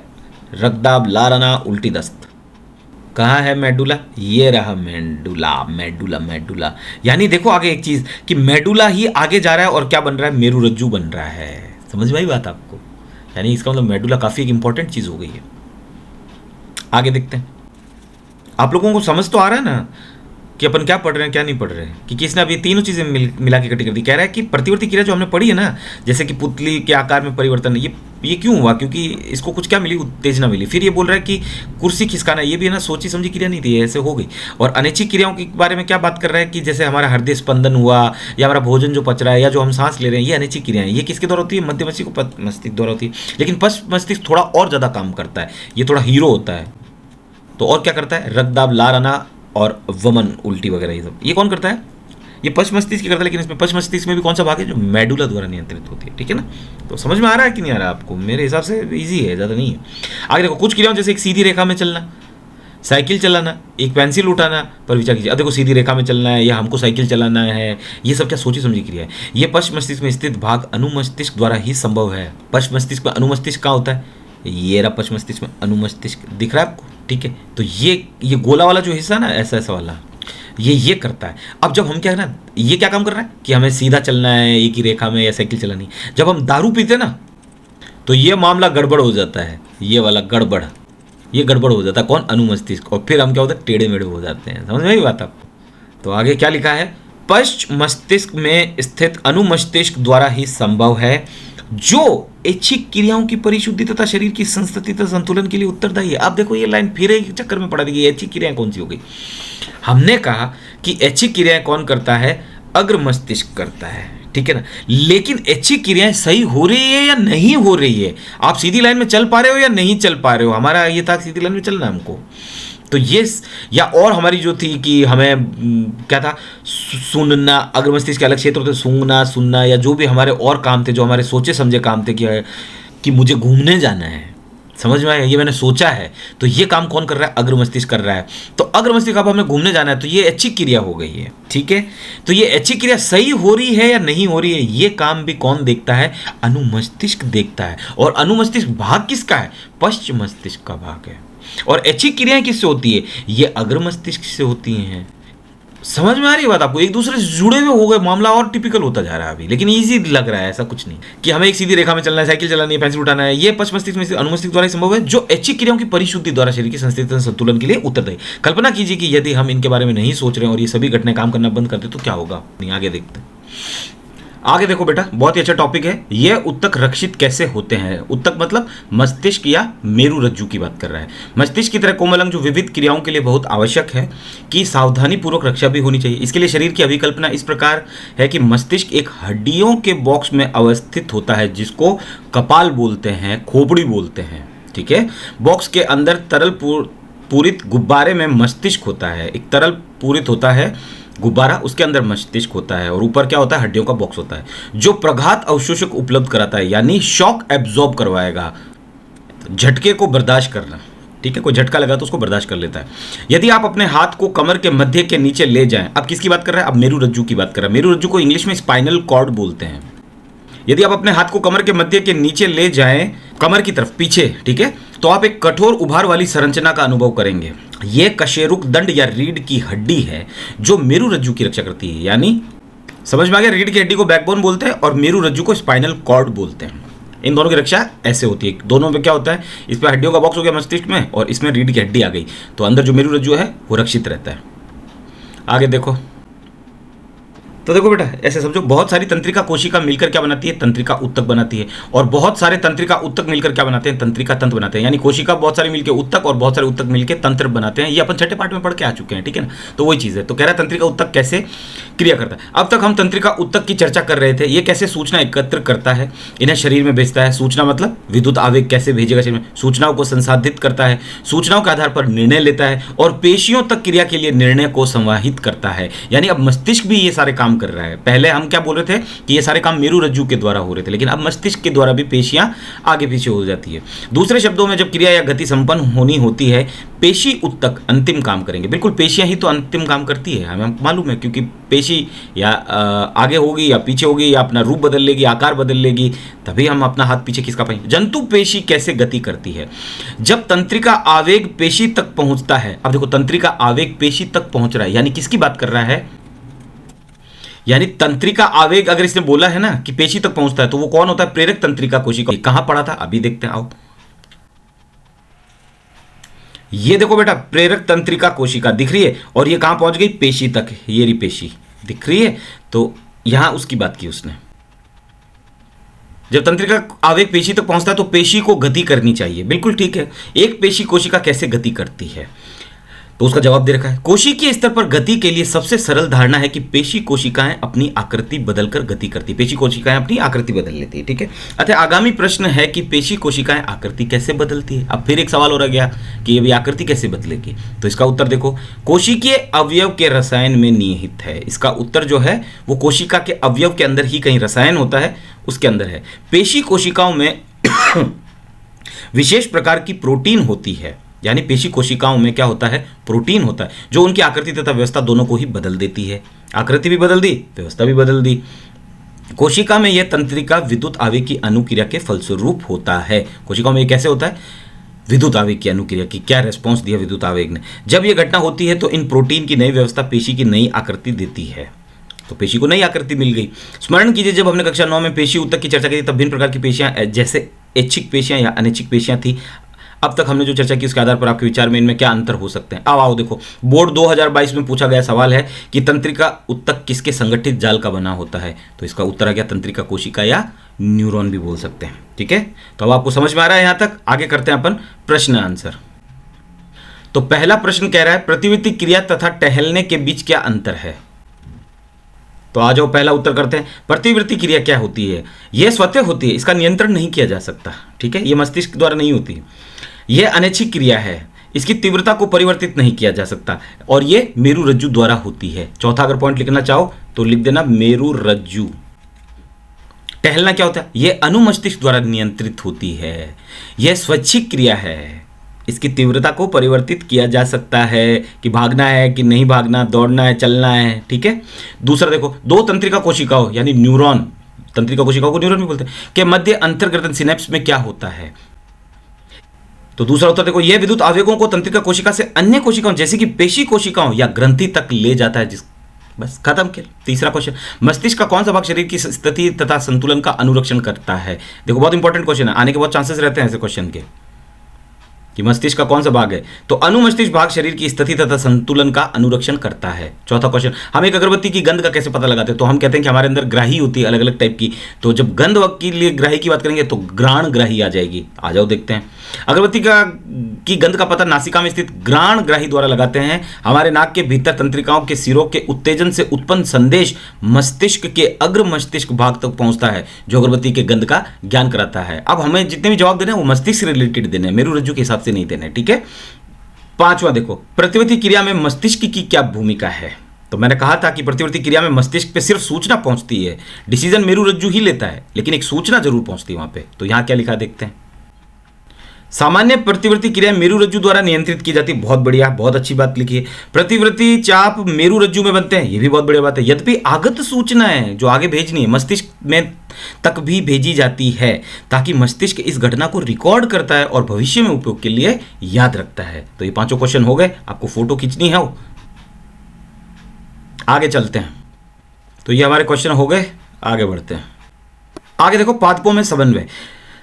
शरीर की क्रियाओं के नियंत्रण तथा समन्वय के लिए जंतुओं में तंत्रिका तंत्र होता है। अब देखो, हमने कहा जंतुओं के अंदर तंत्रिका तंत्र होता है, इसका मतलब ये नहीं है कि जंतुओं के जो मस्तिष्क है वो बहुत तेज से काम करेंगे, क्योंकि हम पहले ही पढ़ चुके हैं कि अधिकांश जंतुओं में सोचने के लिए आवश्यक जटिल न्यूरॉन या तो क्या है, अल्प है, या हो सकता है अनुपस्थित है, लेकिन तंत्रिका तंत्र रहता है ताकि प्रतिवर्ती क्रिया के प्रति वो अनुक्रिया कर सके। ठीक है, लेकिन पादपों में ना तो तंत्रिका तंत्र होता है और ना ही पेशियां होती है। अब इनके अंदर ना तो तंत्रिका तंत्र और ना ही पेशियां, तो इनके अंदर तंत्रिका तंत्र भी होता है और पेशियां भी होती है, मतलब जंतुओं के अंदर। अतः उद्दीपन, ये नाम आ गया उद्दीपन। उद्दीपन मतलब उत्तेजना, कोई उत्तेजना मिली है, जैसे हमको कैसे मिलती है, तेज प्रकाश पड़ गया, या कोई गर्म वस्तु हमारे पास है, आग की लौ आ गई हमारे पास, या कोई एकदम से चिल्लाया पास में आके, तो ये सब क्या थी, उत्तेजना थी। तो ये पादप उद्दीपन के प्रति अनुक्रिया कैसे करते हैं? जब हम छुई मुई के पादप की पत्तियां छूते हैं तो वे मुड़ना प्रारंभ कर देती है तथा नीचे झुक जाती है। जब एक बीज अंकुरित होता है तो जड़ें नीचे की ओर जाती है तथा तना ऊपर की ओर जाता है। ये हमारी धरती, ये बीज डाला तो ये जड़ें तो चली गई नीचे और ये तना चला गया ऊपर और ये पत्तियां आ गई। ठीक है, जानते हो क्या होता है? छुई मुई की पत्तियां स्पर्श की अनुक्रिया से बहुत तेजी से गति करती है। इस गति से वृद्धि का कोई संबंध नहीं, यानी छुई मुई के अंदर सिर्फ गति हुई है और हमें गति के बारे में पढ़ना है। यहां तक तो पता चल गया, ठीक है, क्योंकि हमने उसको छुआ तो वो क्या हो गई, मुड़ना प्रारंभ हो गई और नीचे झुक जाती है। तो इसका मतलब ये है कि इसने गति की है लेकिन वृद्धि नहीं हुई है। इस गति से वृद्धि का कोई संबंध नहीं। दूसरी ओर नवोद्भिद की दिशिक गति वृद्धि के कारण होती है, यानी यहां पे इसकी वृद्धि हुई है, ये हम कह सकते हैं। समझ में आई? तो छुई मुई पे तो हमको गति पढ़नी है और इस पे हमको वृद्धि पढ़नी है। तो गति और वृद्धि दो पे ही हमारा खेल चलेगा अब आगे। ठीक है, यदि इसकी वृद्धि को किसी प्रकार रोक दिया जाए, अब इस नवोद्भिद की बात कर रहे हैं कि रोक दिया जाए, तब ये कोई गति प्रदर्शित नहीं करेगा, तब ये गति भी प्रदर्शित नहीं करेगा, क्योंकि इसकी वृद्धि हुई है, विच मीन्स इसके अंदर गति थी तभी वृद्धि हुई है। ठीक है, तो ये गति भी प्रदर्शित नहीं करेगा अगर इसको रोक दे। अतः पादप दो भिन्न प्रकार की गतियां दर्शाते हैं। तो पादप ने दो गतियां दर्शा दी। कौन कौन सी गति होती है? एक गति जो वृद्धि पर आश्रित होती है और दूसरी जो वृद्धि से मुक्त होती है, जिसमें वृद्धि नहीं होती है। बैठ गए यहां तक? चलें आगे। वृद्धि पर आश्रित कौन है? ये नवोद्भिद। और वृद्धि से मुक्त कौन है? छुई मुई। अब ये देखो, छुई मुई का पौधा दिखा रखा है, पहला ये वाला है और दूसरा ये वाला। जैसे हमने इसको यहां पे छुआ तो ये मुरझा गया और ये नीचे की तरफ मुड़ गया। दूसरा, अगर आप इसको यहां से भी छुएंगे तो भी ये झुक जाएगा। इसका मतलब या तो सूचना यहां से यहां गई है या सूचना यहां से यहां आई है। आपने यहां से भी छुआ और यहां से भी छुआ, यानी सूचना इधर उधर जाती है, तभी ये मुरझा गया। चले आगे बढ़ते हैं। इसको कह रहा है उद्दीपन के लिए तत्काल अनुक्रिया, जो भी उद्दीपन या उत्तेजना मिली है ना इसको, उसके लिए तत्काल रेस्पॉन्स देता है, इमीडिएट रेस्पॉन्स, यानी तत्काल अनुक्रिया। आइए पहले प्रकार की गति पर विचार करते हैं, जैसे छुई मुई के पौधे की गति। तो इसमें वृद्धि नहीं है, हम वृद्धि के बारे में नहीं पढ़ रहे हैं, हम सिर्फ गति के बारे में पढ़ रहे हैं, क्योंकि यह वृद्धि से संबंधित नहीं है। आ गई बात वही। पादप को स्पर्श की अनुक्रिया के फलस्वरूप अपनी पत्तियों में गति करनी चाहिए, लेकिन यहां कोई तंत्रिका उत्तक नहीं है और ना ही कोई पेशिका उत्तक है। बिल्कुल सही बात बोली है, पहले ही बोल चुका है कि तंत्रिका उत्तक नहीं है और पेशी उत्तक भी नहीं। फिर पादप कैसे स्पर्श का संसूचन करता है और किस प्रकार अनुक्रिया में पत्तियां गति करती है? यदि हम विचार करें कि पौधों को किस बिंदु पर छुआ जाता है और पौधे के किस भाग में गति होती है, यह आभासी है कि स्पर्श वाला बिंदु तथा गति वाले बिंदु दोनों भिन्न है। अब देखो कितनी अच्छी बात बोली है, यहाँ पे स्पर्श वाला बिंदु तथा गति वाला बिंदु दोनों भिन्न है। क्या कैसे पता चला? आओ इधर देखते हैं कि हम बोल रहे हैं कि हमने यहाँ पे स्पर्श किया इस पॉइंट पे, ठीक है, तो ये मुरझा गया। तो गति कहाँ हुई है? यहाँ हुई है। छुआ यहाँ पे और गति यहाँ हुई है, यानी दोनों बिंदु अलग अलग हैं। तो कैसे सूचना वहां से यहाँ पे पहुंची होगी? समझ रहे हो? और अगर यहाँ पे छूते तो हमको पता है कि ये मुरझा जाती है यहाँ से, लेकिन हम तो अब यहाँ छू रहे हैं, कह रहे हैं, तो फिर यहाँ से ये गति इनकी कैसे हुई? चलें आगे। अतः स्पर्श होने की सूचना संचारित होनी चाहिए। इसका मतलब कोई सूचना संचारित हुई है, आगे पहुंची है, कम्युनिकेट हुआ है ना। पादप इस सूचना को एक कोशिका से दूसरी कोशिका तक संचारित करने के लिए वैद्युत रसायन साधन का उपयोग भी करते हैं। यानी सूचना को एक कोशिका से दूसरी कोशिका तक अगर पादप पहुंचाएगा ना, तो वैद्युत रसायन आते हैं इसके अंदर, ठीक है, इसका उपयोग करता है। लेकिन जंतुओं की तरह पादप में सूचनाओं के चालन के लिए कोई विशिष्टीकृत उत्तक नहीं होते। क्योंकि देखो जंतुओं में तो क्या विशिष्टीकृत ऊतक होते हैं, लेकिन पादप में विशिष्टीकृत ऊतक नहीं होते हैं। बार बार हम पढ़ चुके हैं वही कि वो तंत्रिका तंत्र नहीं है तो ऊतक भी नहीं होंगे। अंत में जंतुओं की तरह ही गति करने के लिए कुछ कोशिकाओं को अपनी आकृति बदल लेनी चाहिए, क्योंकि जंतुओं में और हमारे बहुकोशिकीय जीव हम जैसे मनुष्यों में भी हम लोग आकृति बदल लेते हैं, हमारी जो पेशी कोशिका होती है वो। तो फिर पादप में क्या, तो पादप कोशिकाओं में जंतु पेशी कोशिकाओं की तरह विशिष्टीकृत प्रोटीन तो नहीं होती, अपितु वे जल की मात्रा में परिवर्तन करके अपनी आकृति बदल लेते हैं। यानी इसके अंदर जल तो होगा ही, क्योंकि ये हम पढ़ चुके हैं पहले छठे चैप्टर से, हमने जाइलम और फ्लोएम पढ़े थे कि जल का इसके अंदर संचार होता रहता है। तो जल की ये मात्रा में परिवर्तन करके अपनी आकृति बदल लेते हैं, परिणाम स्वरूप फूलने या सिकुड़ने में उनका आकार बदल जाता है। फिर हमने छठे चैप्टर में ये भी पढ़ा था कि रंध्र जो होते हैं वो खुल जाते हैं, कैसे, द्वार कोशिकाओं की वजह से। तो द्वार कोशिका क्या हो जाती है, या तो सिकुड़ जाती है या फूलने लग जाती है। समझ में आ गई बात? Very good. चलें आगे। अब हम पढ़ेंगे वृद्धि के कारण गति। तो पहले तो हमने उद्दीपन के कारण पढ़ लिया कि भाई उद्दीपन हुआ है, और अब वृद्धि के कारण गति हो रही है। समझ में आई बात? यानी गति दो प्रकार की हो गई, किसमें, पादप, यानी हम ये पढ़ चुके हैं पादप गति दो प्रकार की होगी, उद्दीपन के कारण गति और वृद्धि के कारण गति। उद्दीपन के कारण गति किसमें हुई है, छुई मुई में हुई है। अब हम पढ़ेंगे वृद्धि के कारण गति। ठीक है, तो छुई मुई का पौधा बढ़ता भी है, तो ये जरूरी नहीं छुई मुई की बात करें, ये किसी और पौधे की बात कर सकता है, लेकिन उद्दीपन क्या है ना कि हमने छुई मुई में बहुत अच्छे से देखा हुआ है। चलें आगे। गुड। वृद्धि के कारण गति। मटर के पौधे की तरह कुछ पादप दूसरे पादप या बाड़ पर प्रतान की सहायता से ऊपर चढ़ते हैं। बिल्कुल, प्रतान का मतलब होता है लता या टेंड्रिल्स, और बाड़ जो हमने की जिसके ऊपर हम उसको चढ़ा रहे हैं। ठीक है, ये प्रतान स्पर्श के लिए संवेदनशील है। बिल्कुल, जो लता है स्पर्श के लिए संवेदनशील। जब ये किसी आधार के संपर्क में आते हैं तो प्रतान का वह भाग जो वस्तु के संपर्क में उतनी तीव्रता से वृद्धि नहीं करता जितना प्रतान का वह भाग जो वस्तु से दूर रहता है। बहुत इंपॉर्टेंट लाइन है, यहाँ से लेके यहाँ तक समझाने की कोशिश करता हूँ, अच्छे से समझने की कोशिश करना। ये हमारा कोई एक बाड़ हमने कर रखी है और यहाँ पे हमने मटर का पौधा उगा रखा था, जो ऐसे करते करते बड़ा हो गया और इसका सहारा इसने लेके ये मटर का पौधा हमारा ऐसे आ गया। अब कह रहा है कि जो प्रतान का वह भाग जो वस्तु के संपर्क में है। अब वस्तु के संपर्क में कौन सा वाला भाग है, ये वाला भाग है, नंबर 2 लिख रहा हूं मैं इस पे, और ये नंबर 1 है। तो नंबर 2 जो है वो वस्तु के देखो संपर्क में, ये वस्तु है मेरी, या बाढ़ बोल दिया इसको मैंने। तो ये वृद्धि नहीं करेगा, ये वाला ये वृद्धि करेगा, आगे जाके फिर ये ऐसे बढ़ जाएगा। समझ में आ गई बात? क्योंकि वो उसके स्पर्श हो गया। ये देखो, ये प्रतान स्पर्श के लिए संवेदनशील है, तो संवेदनशील हो गया, तो ये वाला हिस्सा वृद्धि नहीं करेगा, ये हिस्सा वृद्धि करता जाएगा। चलें आगे। इस कारण प्रतान वस्तु को चारों ओर से जकड़ लेता है। अब जो प्रतान है ना वो वस्तु को चारों ओर से जकड़ लेगा। आमतौर पर पादप धीरे से एक निश्चित दिशा में गति करके उद्दीपन के प्रति अनुक्रिया करते हैं। बिल्कुल, उद्दीपन दिखा दिया उसने, क्योंकि वो बाढ़ जो थी यहाँ पे और ये मटर का पौधा ये इसके टच हो रहा था, तो इसने गति करना बंद कर दिया और ये गति करेगा। क्योंकि ये वृद्धि दिशिक है, इससे ऐसा लगता है कि पादप गति कर रहा है। बिल्कुल, पादप दिख रहा था आपको क्योंकि पादप बड़ा है। आइए इस प्रकार की गति को एक उदाहरण की सहायता से समझते हैं। चलो समझते हैं इसको। अब ये क्रियाकलाप बहुत इंपॉर्टेंट है और यहां से बहुत ही क्वेश्चन अच्छे अच्छे बनते हैं एग्जाम में, अच्छे से पढ़ना। एक शंकु फ्लास्क को जल से भर लीजिए, ये जल से भर लिया इसको। फ्लास्क की ग्रीवा को तार के जाल से ढक दीजिए। ग्रीवा मतलब ये वाला जो हिस्सा है ना, ये वाला हिस्सा, इसको देखो उसने एक जाली से ढका हुआ है। आपको अच्छे से दिखा देता हूं एक बार। ये देखो, ये जाली लगी हुई दिख रही होगी आपको, ऐसे टक टक टक टक टक टक, अच्छे से देखना अंदर। ठीक है, एक ताजा छोटा सेम का पौधा तार की जाली पर इस प्रकार रख दीजिए कि उसकी जड़ें जल में भीगी रहे। ये जड़ें रही और ये जल में भीग रही है।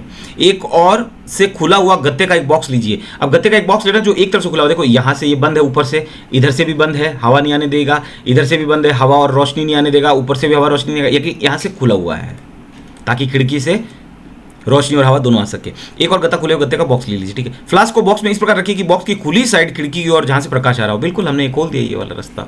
ठीक है ना, यहां से प्रकाश आ रहा है। ये रहा। 2 या 3 दिन बाद आप देखेंगे कि प्ररोह प्रकाश की ओर झुक जाता है तथा जड़ें प्रकाश से दूर चली जाती है। अब देखो, प्ररोह क्या होता है, ये पूरा जो भाग होता है ना, ये वाला ऊपर की तरफ जो आता है इसको प्ररोह बोलते हैं, और नीचे वाला ये जो भाग है ये पूरी जड़ें हो गई। ठीक है, तो जब भी कोई बीज अंकुरित होता है ना तो नीचे जड़ें चली जाती है, प्ररोह ऊपर चला जाता है। समझ में आ गई बात? चलें आगे। प्ररोह प्रकाश की ओर झुक जाता है। अब देखो क्या हुआ कि इसका मुंह देखो, आपको ऐसे ऐसे करके लास्ट में ये यहां से ऐसे से ऐसे हो गया, ये ऐसे, और जड़ें कैसी चली गई, ऐसे आते आते ऐसे चली गई। यानी देखो, जड़ें इधर की तरफ जा रही है और प्ररोह इधर की तरफ जा रहा है। क्यों? क्योंकि इधर से प्रकाश आ रहा था तो प्रकाश की तरफ मुड़ गया प्ररोह, और जड़ें क्या हो गई, प्रकाश के विपरीत हो गई। देखो, तो ये मैंने लिख दिया, जड़ें प्रकाश के विपरीत, अच्छे से लिख लेना। और ये प्ररोह किधर हो गया, प्रकाश की तरफ ही हो गया। चले आगे। तथा जड़ें प्रकाश से दूर चली जाती है, प्रकाश से दूर चली गई, या प्रकाश से विपरीत बोल देते हैं, ये ऐसे मुड़ गई और प्ररोह ऐसे मुड़ गया। अब फ्लास्क को इस प्रकार घुमाइए कि प्ररोह प्रकाश से दूर तथा जड़ प्रकाश की ओर हो जाए। अब ये देखो, अब देखो आपको क्या दिख रहा है, ये जड़ें देखो प्रकाश की तरफ हो गई, इधर की तरफ ऐसे हो गई, है ना, और ये बीच वाला हिस्सा हो गया, और प्ररोह इधर की तरफ मुड़ गया, ये रहा प्ररोह, प्रकाश से दूर, और जड़ें प्रकाश की तरफ मुड़ गई। ये इसने बोला कि करो ऐसा, तो जड़ प्रकाश की ओर हो जाए। इसे इस अवस्था में कुछ दिन के लिए विक्षोभ रहित छोड़ दीजिए, बिल्कुल विक्षोभ रहित मतलब अनडिस्टर्ब्ड, इसको डिस्टर्ब मत करना। क्या प्ररोह और जड़ के पुराने भागों ने दिशा बदल ली है? हाँ, इसका जवाब है हाँ, दिशा बदल लेगा। वापिस क्या हो जाएगा कि प्ररोह वापिस इधर आ जाएगा और ये जड़ें वापिस इधर चली जाएगी, यानी ये वाला डायग्राम वापिस बन जाएगा। चले आगे। क्या ये अंतर नई वृद्धि की दिशा में है? हाँ। इस क्रियाकलाप से हम क्या निष्कर्ष निकालते हैं? तो वो आपसे पूछेगा तो आप क्या लिखोगे? यह निष्कर्ष निकालते हैं कि ये जो प्रकाश है ना, वो उद्दीपन का कार्य कर रहा है। किसके लिए? पादप के लिए है। समझ में आ गई? तो प्ररोह प्रकाश की तरफ मुड़ गया और जो जड़ें थी वो प्रकाश के विपरीत मुड़ गई या प्रकाश से दूर चली गई। बैठ गई बात? बहुत अच्छी चीज है। तो ये दिखा रहा है कि प्रकाश की दिशा में पादप की अनुक्रिया। आगे चले। अब ये देखो, गुरुत्वानुवर्त दिखाता पादप। इसका मतलब क्या होता है कि कोई भी हमारी पृथ्वी पे कोई चीज ऊपर उड़ रही है तो वो धरती उसको खींच लेती है, ये गुरुत्वाकर्षण होता है। समझ में आई बात? तो जड़ें देखो कहाँ आ रही है, जड़ें आ रही है धरती की तरफ और पादप कहाँ जा रहा है? ऊपर की तरफ। समझ में आ गई? जड़ें नीचे आ रही है और प्ररोह ऊपर की ओर जा रहा है, तो ये गुरुत्वानुवर्त हो गया। तो इसका मतलब इसको क्या बोलेंगे? इसको बोलेंगे प्रकाशानुवर्त बोलेंगे। आगे नाम है, ठीक है, पढ़ते जाते हैं आगे। अब बच्चे पूछेंगे कि ये ऋणात्मक गुरुत्वानुवर्ती और धनात्मक क्या है, यानी गुरुत्वाकर्षण की दिशा में ही जा रहा है तो वो धनात्मक हो गया, और गुरुत्वाकर्षण के विपरीत जा रहा है तो उसने उसको ऋणात्मक बोल दिया। कुछ भी नहीं है, बस खत्म खेल। चले आगे, आगे पढ़ते हैं इसको। ये सारे बहुत इंपॉर्टेंट है, एक ना एक आ जाता है वहां पे कि गुरुत्वानुवर्त दिखाता हुआ पादप की रचना कीजिए, चित्र द्वारा समझाइए। तो ये चित्र बनाना है आपको बेटा, ठीक है। और ये जो गमला दिख रहा है ना आपको, ये पीछे से यहाँ से थोड़ा सा फूटा हुआ होता है ताकि इसकी जड़ें जो है ना जमीन पे चली जाए, इस हिसाब से बता रखा है। और जड़ें अंदर ही जाती तो फिर आपको क्या दिख। चले आगे। पर्यावरणीय प्रेरण, प्रेरण मतलब ट्रिगर देना। पर्यावरण से उनको ट्रिगर मिल रही है, किक मिल रही है। किसको? पादप को। कौन कौन से? एक तो प्रकाश से मिली, तब प्रकाश की तरफ मुड़ गया था, और जड़ें प्रकाश से विपरीत मुड़ गई। तो ऐसे और भी हैं जो उसको देंगे। कौन कौन है बात करते हैं। जैसे प्रकाश या गुरुत्व पादप की वृद्धि वाले भाग में दिशा परिवर्तित कर देते हैं। यह दिशिक या अनुवर्तन गतियां उद्दीपन की और या इसके विपरीत दिशा में हो सकती है। अतः इन दो प्रकार की प्रकाशानुवर्त गतियों में प्ररोह दो प्रकार की कौन सी होगी कि प्ररोह तो प्रकाश की ओर मुड़कर अनुक्रिया, तथा जड़ क्या हुआ? इससे दूर मुड़कर अनुक्रिया करते हैं, ठीक है। यह पादप की सहायता कैसे करता है? पादप अन्य उद्दीपनों के लिए भी अनुक्रिया करके अनुवर्तन दिखाते हैं। एक पादप की जड़ सदैव नीचे की ओर वृद्धि करती है, जड़ जो है वो सदैव नीचे की ओर वृद्धि करती है, जबकि प्ररोह प्राय ऊपर की ओर तथा पृथ्वी से दूर वृद्धि करते हैं।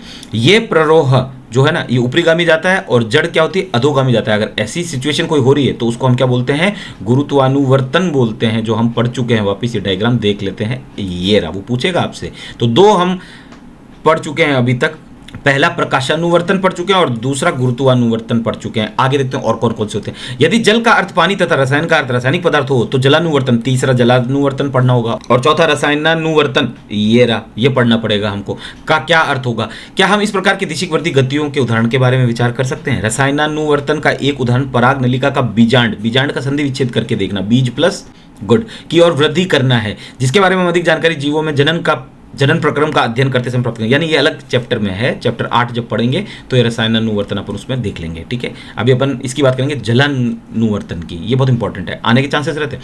आइए एक बार फिर विचार करते हैं कि बहुकोशिकीय जीवों के शरीर में सूचनाएं किस प्रकार संचारित होती है। अब वापिस देखते हैं कि सूचनाएं कैसे। छुई मुई में स्पर्श की अनुक्रिया की गति बहुत तीव्र है। देखो, छुई मुई में स्पर्श की क्या है? गति बहुत तीव्र है। दूसरी ओर रात और दिन की अनुक्रिया, रात और दिन मतलब वो प्लांट जो दिन में सूरज की तरफ आ जाते हैं और रात को वापस सूरज से दूर चले जाते हैं। कौन है? में पुष्पों की गति बहुत मंद है, यानी सनफ्लावर, सूर्यमुखी का पौधा या सूर्यमुखी का फूल, पादप की वृद्धि संबंधी गतियां भी मंद होती है। यानी रात और दिन वाले जो होते हैं कि अनुक्रिया में पुष्पों की गति बहुत मंद है और पादपों में वृद्धि संबंधी गतियां भी बहुत मंद है। यानी ये वृद्धि जो है ना ये मंद होती है, लेकिन छुईमों में स्पर्श की जो अनुक्रिया वो बहुत गति जो है वो तीव्र होती है। वृद्धि धीरे ही तो होती है, पौधा बढ़ने में टाइम लगाता है, ठीक है। चले आगे।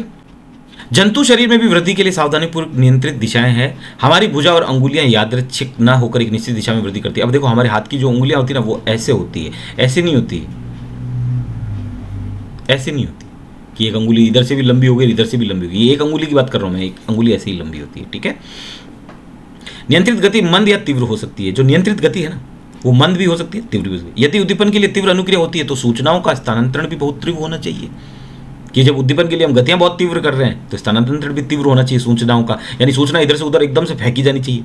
इसके लिए तीव्र गति से चलने के लिए संचरण का माध्यम होना चाहिए, और संचरण का एक माध्यम होना चाहिए ताकि तीव्र चल सके। अगर पटरी नहीं होगी तो ट्रेन कैसे चलेगी, रोड नहीं होगी तो कार कैसे चलेगी, समझ में आई बात। तो एक सिस्टम भी होना चाहिए और उसके बाद हम रेल लाएंगे। तो पटरी तो एक अलग सिस्टम हो गया, रेल अलग हो गया है।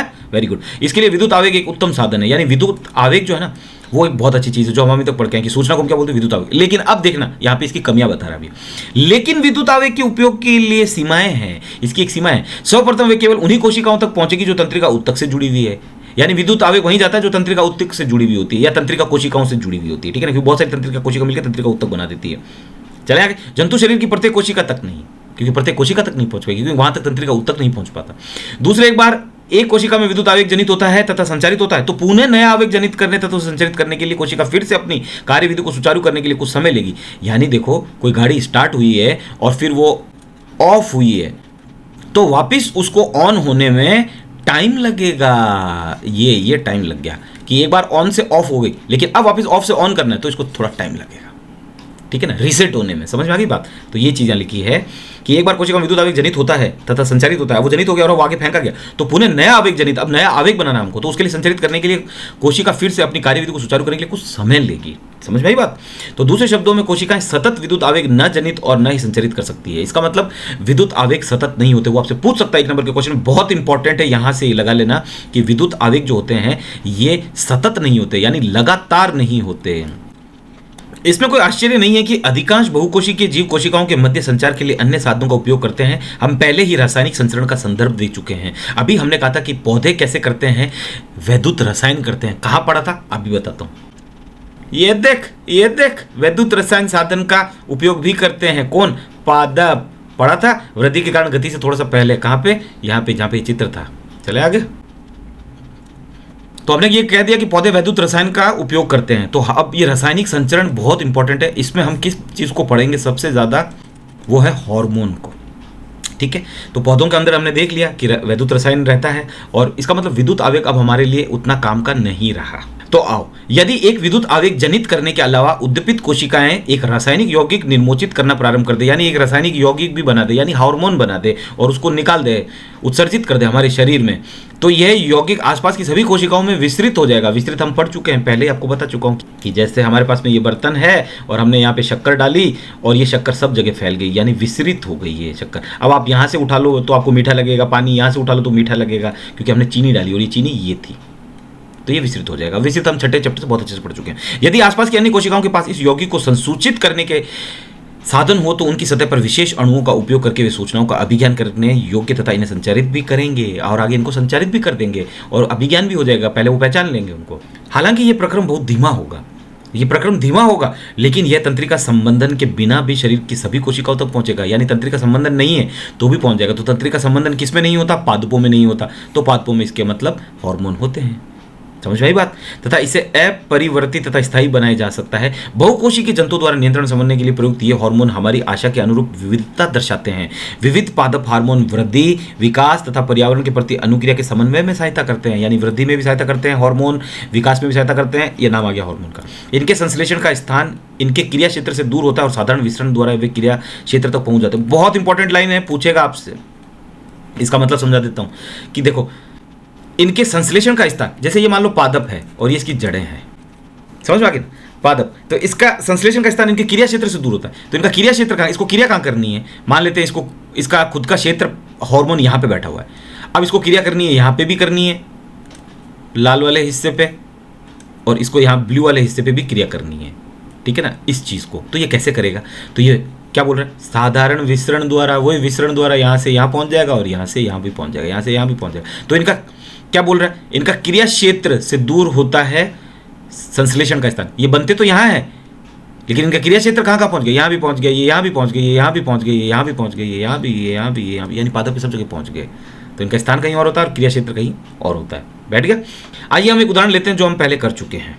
जब वृद्धि करता पादप प्रकाश को संसूचित करता है, अब पादप को वृद्धि कर रहा है तो प्रकाश को क्या करता है? संसूचित कर लेता है। एक हार्मोन जिसे ऑक्सिन कहते हैं, ऑक्सिन हार्मोन, यह प्ररोह के अग्रभाग यानी टिप में संश्लेषित होता है तथा कोशिकाओं की लंबाई में वृद्धि में सहायक होता है।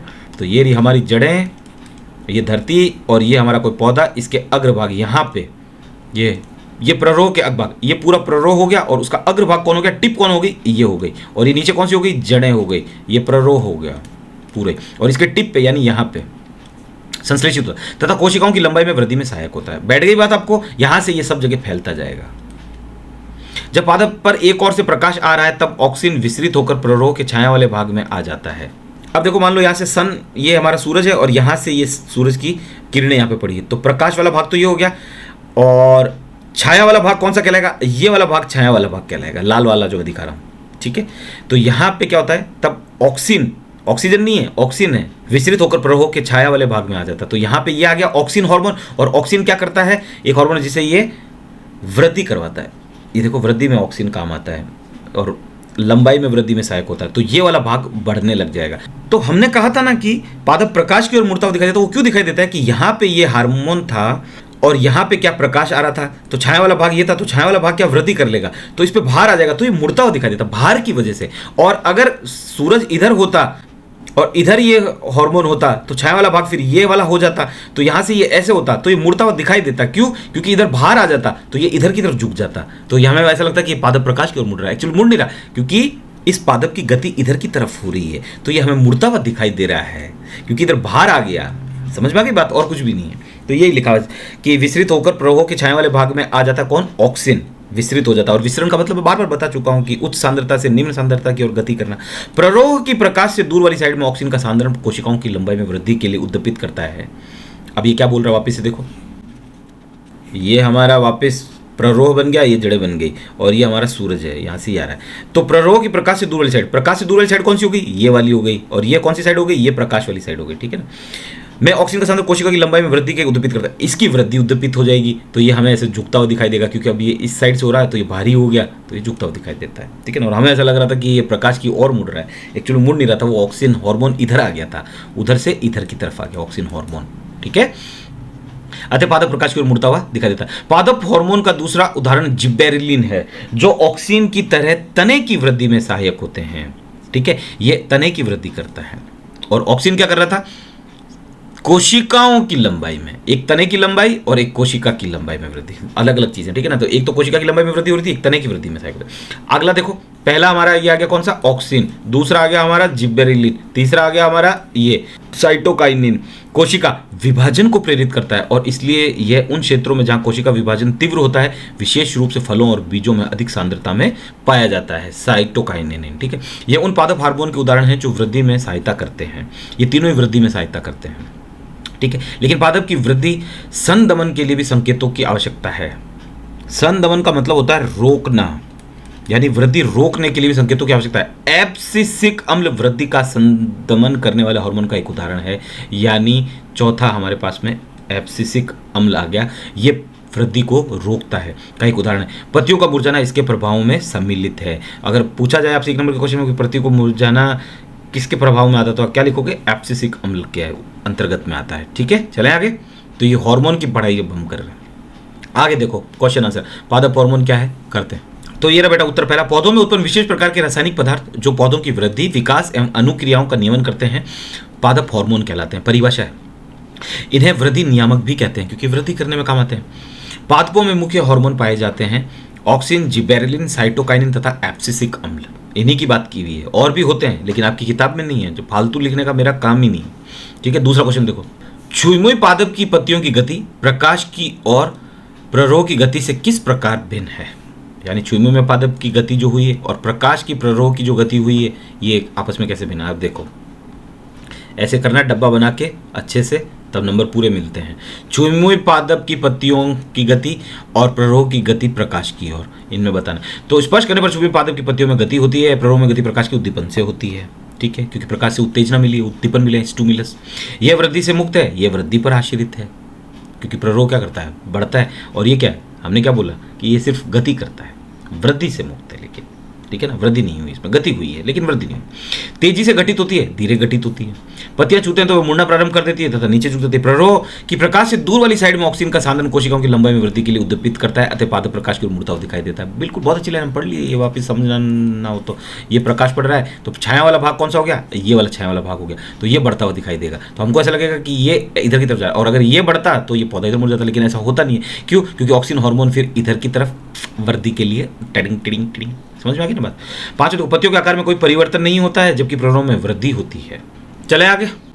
तीसरा देखो, एक पादप हार्मोन का उदाहरण दीजिए जो वृद्धि को बढ़ाता है। ऑक्सिन, खत्म, एक ही पूछा था उसने। चलो आगे चौथा, किसी सहारे के चारों ओर एक प्रतान की वृद्धि में ऑक्सिन किस प्रकार सहायक है।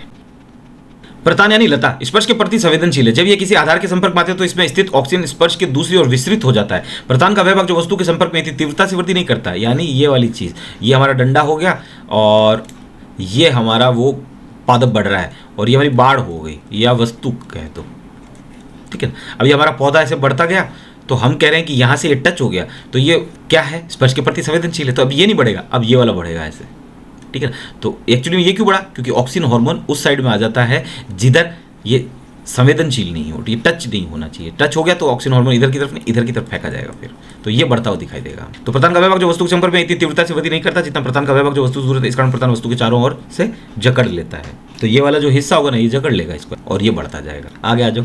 पांचवा, जलानुवर्तन दर्शाने के लिए प्रयोग किया हुआ, कल्पना कीजिए, इंपॉर्टेंट, क्योंकि अपन ने प्रकाशानुवर्त पढ़ लिया, अपन ने गुरुत्वानुवर्त पढ़ लिया, अब अपन पढ़ेंगे जलानुवर्तन।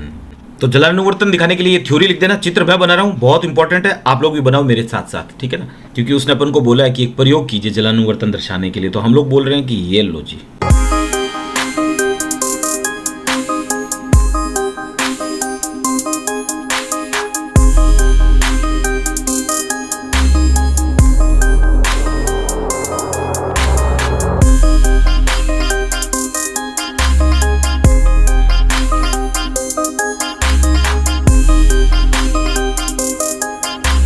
अब देखो बेटा, ये जो चित्र मैंने बनाया ना, ये आपको बनाना है और हूबहू लिख के आना है। देखो कितना प्यारा है।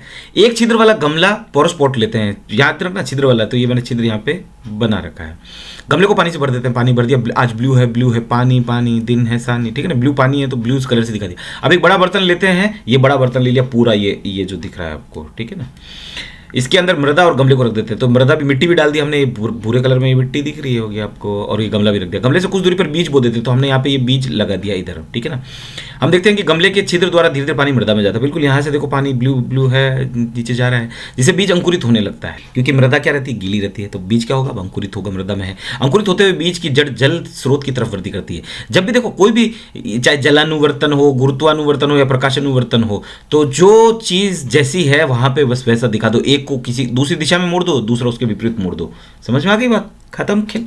तो गुरुत्वानुवर्त जैसा ही है ये जलानुवर्त। उसमें गुरुत्वानुवर्त में क्या होता था कि जड़ें जो है जमीन की तरफ जाती थी और प्ररोह जो है वो गुरुत्वाकर्षण के विपरीत जाता था, तो उसको हम ऋणात्मक बोल देते थे। तो यहाँ पे आप देखो जड़ें कहाँ है इसकी, ये रही जड़ इसकी, ये किधर की तरफ आ रही है, पानी की तरफ आ रही है, जल स्रोत की तरफ वृद्धि करती है जड़ें जो है। और जो ऊपर वाला प्ररोह हिस्सा ये वाला, इस पर कि जले जड़ों को गति प्रदान करती है, तो हमें जड़ों का ही बताना था बात। और ये बीज जो यहाँ पे हमने लगाया था, ये अंकुरित बीज, ये अंकुरित हो गया, ये ऊपर प्ररोह बन गया, नीचे जड़ें आ गई। जड़ें देखो किधर, गमले की तरफ जा रही है, और ये किधर जा रहा है, इधर जा रहा है। यानी देखो आपको ऐसा करते हुए दिखाई देगा, ये ऐसा इस लाइन के। तो ये जो जड़ें हैं ये इधर आ गई और प्ररोह विपरीत दिशा में चला गया, एक इधर दिशा में जा रहा है, एक इधर दिशा में जा रहा है, बस खत्म खेल। चले आगे। तो ये पांचों क्वेश्चन अपने हो गए, आगे चलते हैं। अब देखो बेटा, अपना अगला टॉपिक है जंतुओं में हार्मोन 7.3, बहुत इंपॉर्टेंट टॉपिक है। पादपों का हम पढ़ चुके हैं, अब हम जंतुओं का भी पढ़ेंगे और मनुष्य का भी पढ़ेंगे कि मनुष्य में भी कौन कौन से हार्मोन होते हैं, ठीक है। तो दोनों ही इसके अंदर हैं। ये रसायन या हार्मोन क्या होता है हम पहले पढ़ चुके हैं कि रसायन है, ठीक है। जंतु में किस प्रकार सूचनाओं के संचरण के साधन की तरह प्रयुक्त होते हैं। कुछ जंतु जैसे गिलहरी को लीजिए, जैसे विषम परिस्थितियों में होती है तो क्या महसूस करती है। जैसे गिलहरी की बात करते हैं, ठीक है ना, उसके विषम परिस्थितियां हो जाएगी तो वो क्या करेगी, देखो वह अपना शरीर लड़ने के लिए या भाग जाने के लिए तैयार करती है। तो पहली चीज तो ये हो गई कि वो लड़े और दूसरी चीज हो गई कि वो भागे, ठीक है ना। तो इंसानों में भी ऐसा ही होता है, आगे आ जाएगा। दोनों ही बहुत जटिल क्रियाएं हैं जिसे नियंत्रित तरीके से अत्यधिक ऊर्जा की आवश्यकता होती है। देखो भागने के लिए भी ऊर्जा की जरूरत है और लड़ने के लिए भी ऊर्जा की जरूरत है, बहुत ज्यादा, ठीक है। अनेक प्रकार के भिन्न ऊतकों का उपयोग होगा तथा उनकी एकीकृत क्रियाएं मिलकर ये कार्य करेंगी, ठीक है ना। बहुत सारी कोशिकाएं मिलकर इन कार्यों को पूर्ण करेंगी, ठीक है। यद्यपि लड़ना या दौड़ना दो एकांतर क्रियाएं एक दूसरे से बिल्कुल भिन्न है, ठीक है, हम भी समझते हैं। अतः यहाँ एक स्थिति है जिसमें कुछ सामान्य तैयारियां शरीर में लाभप्रद बनाई जाती है। ये तैयारियां आदर्श रूप से निकट भविष्य में किसी भी क्रिया को सरल बना देती है। ये सब कैसे उपलब्ध होगा, तो इसका जवाब यहाँ पे देखो। यदि गिलहरी में शरीर अभिकल्प तंत्रिका कोशिकाओं द्वारा केवल विद्युत आवेग पर आश्रित होगा तो आगामी क्रिया को करने के लिए प्रशिक्षित ऊतकों का परिसर सीमित होगा, ठीक है। दूसरी ओर यदि रासायनिक संकेत भी भेजा जाता है तो ये शरीर की सभी कोशिकाओं तक पहुंचता है और आवश्यक परिवर्तित परिसर बृहत हो जाएगा। ये लाइन बहुत इंपॉर्टेंट है, देखो कि खाली वो ये बोल रहा है कि विद्युत आवेग पर निर्भर नहीं है, पहली चीज तो इसने ये बोल दी, और दूसरी इसने चीज बोली है यदि रासायनिक संकेत, यानी विद्युत आवेग तो हम पढ़ चुके थे, ठीक है, लेकिन विद्युत आवेग का हमने एक चीज कमी ये देखी थी कि उसको ऑन ऑफ और वापस ऑन करने में को तो थोड़ा टाइम लगता है, ठीक है ना, लेकिन रासायनिक संकेत में ऐसा नहीं होता। अब ये क्या करेगा, यदि रासायनिक संकेत भी भेजा जाए तो शरीर की सभी कोशिकाओं तक पहुंचता है और आवश्यक परिवर्तित परिसर बृहत हो जाता है। परिसर का मतलब होता है रेंज, परिवर्तित का मतलब हो गया चेंज, बृहत का मतलब हो गया वाइड, और आवश्यक का हो गया नीड। यानी उसको जो भी चीज़ चाहिए है ना, वो अपना रेंज बहुत ज़्यादा बढ़ा लेगा, बदल लेगा, परिवर्तित कर लेगा। उसको क्या चाहिए, मतलब भागना है या लड़ना है। समझ में आई बात? इस लाइन बहुत इंपॉर्टेंट। अतिविक्र ग्रंथि से स्रावित एड्रेनलिन हार्मोन द्वारा मनुष्य सहित अनेक जंतुओं में यह किया जाता है। कौन करवाता है हमें ये? अधिविक्र ग्रंथि करवाती है। ग्रंथि मतलब इंग्लिश में ग्लैंड्स होती हैं। अब हम इन ग्लैंड्स के बारे में ही सबसे ज़्यादा पढ़ेंगे, ठीक है ना, पूरे चैप्टर में। तो एड्रेनलिन हार्मोन हमारे अंदर ऐसा होता है जो हमें ऐसी सिचुएशन में या ऐसी समय में हमें जो भी आवश्यक परिवर्तित परिसर हमें बदलना है, ठीक है ना, वृहत जो करना है, वृहत परिसर आवश्यक जो भी हमें परिवर्तित करना है, जो भी बदलना है, तो वो हम एड्रेनलिन के जरिए ही बदल सकते हैं। अधिवक्र का मतलब होता है एड्रिनल। तो ये एड्रिनल ग्लैंड्स होती है। कौन सी? अधिवक्र ग्रंथि से स्रावित एड्रिनल हार्मोन। पूछा जाएगा, बहुत इंपॉर्टेंट, ध्यान रखना। मनुष्य द्वारा अनेक जंतुओं में भी ये किया जाता है। इन ग्रंथियों को शरीर में स्थिति जानने के लिए चित्र 7.7 देखिए। तो सबसे पहले चित्र 7.7 देखते हैं, फिर आगे चलते हैं। अब ये देखो बेटा, चित्र है मानव की अंत्यस्रावी ग्रंथियां। अंत्यस्रावी का मतलब होता है एंडोक्राइन ग्लैंड्स, ठीक है ना। ग्रंथियां मतलब ग्लैंड्स होगी, बहुत सारी हमारे अंदर ग्रंथियां होती है। तो ये रही ग्रंथि, ये रही 3 4 5 6 7 8 9, ठीक है। तो ये चित्र जो है ए वाला, ये तो मेल का हो गया, नर का, और ये फीमेल का हो गया, ठीक है ना। देखते ही पता चल रहा है आपको।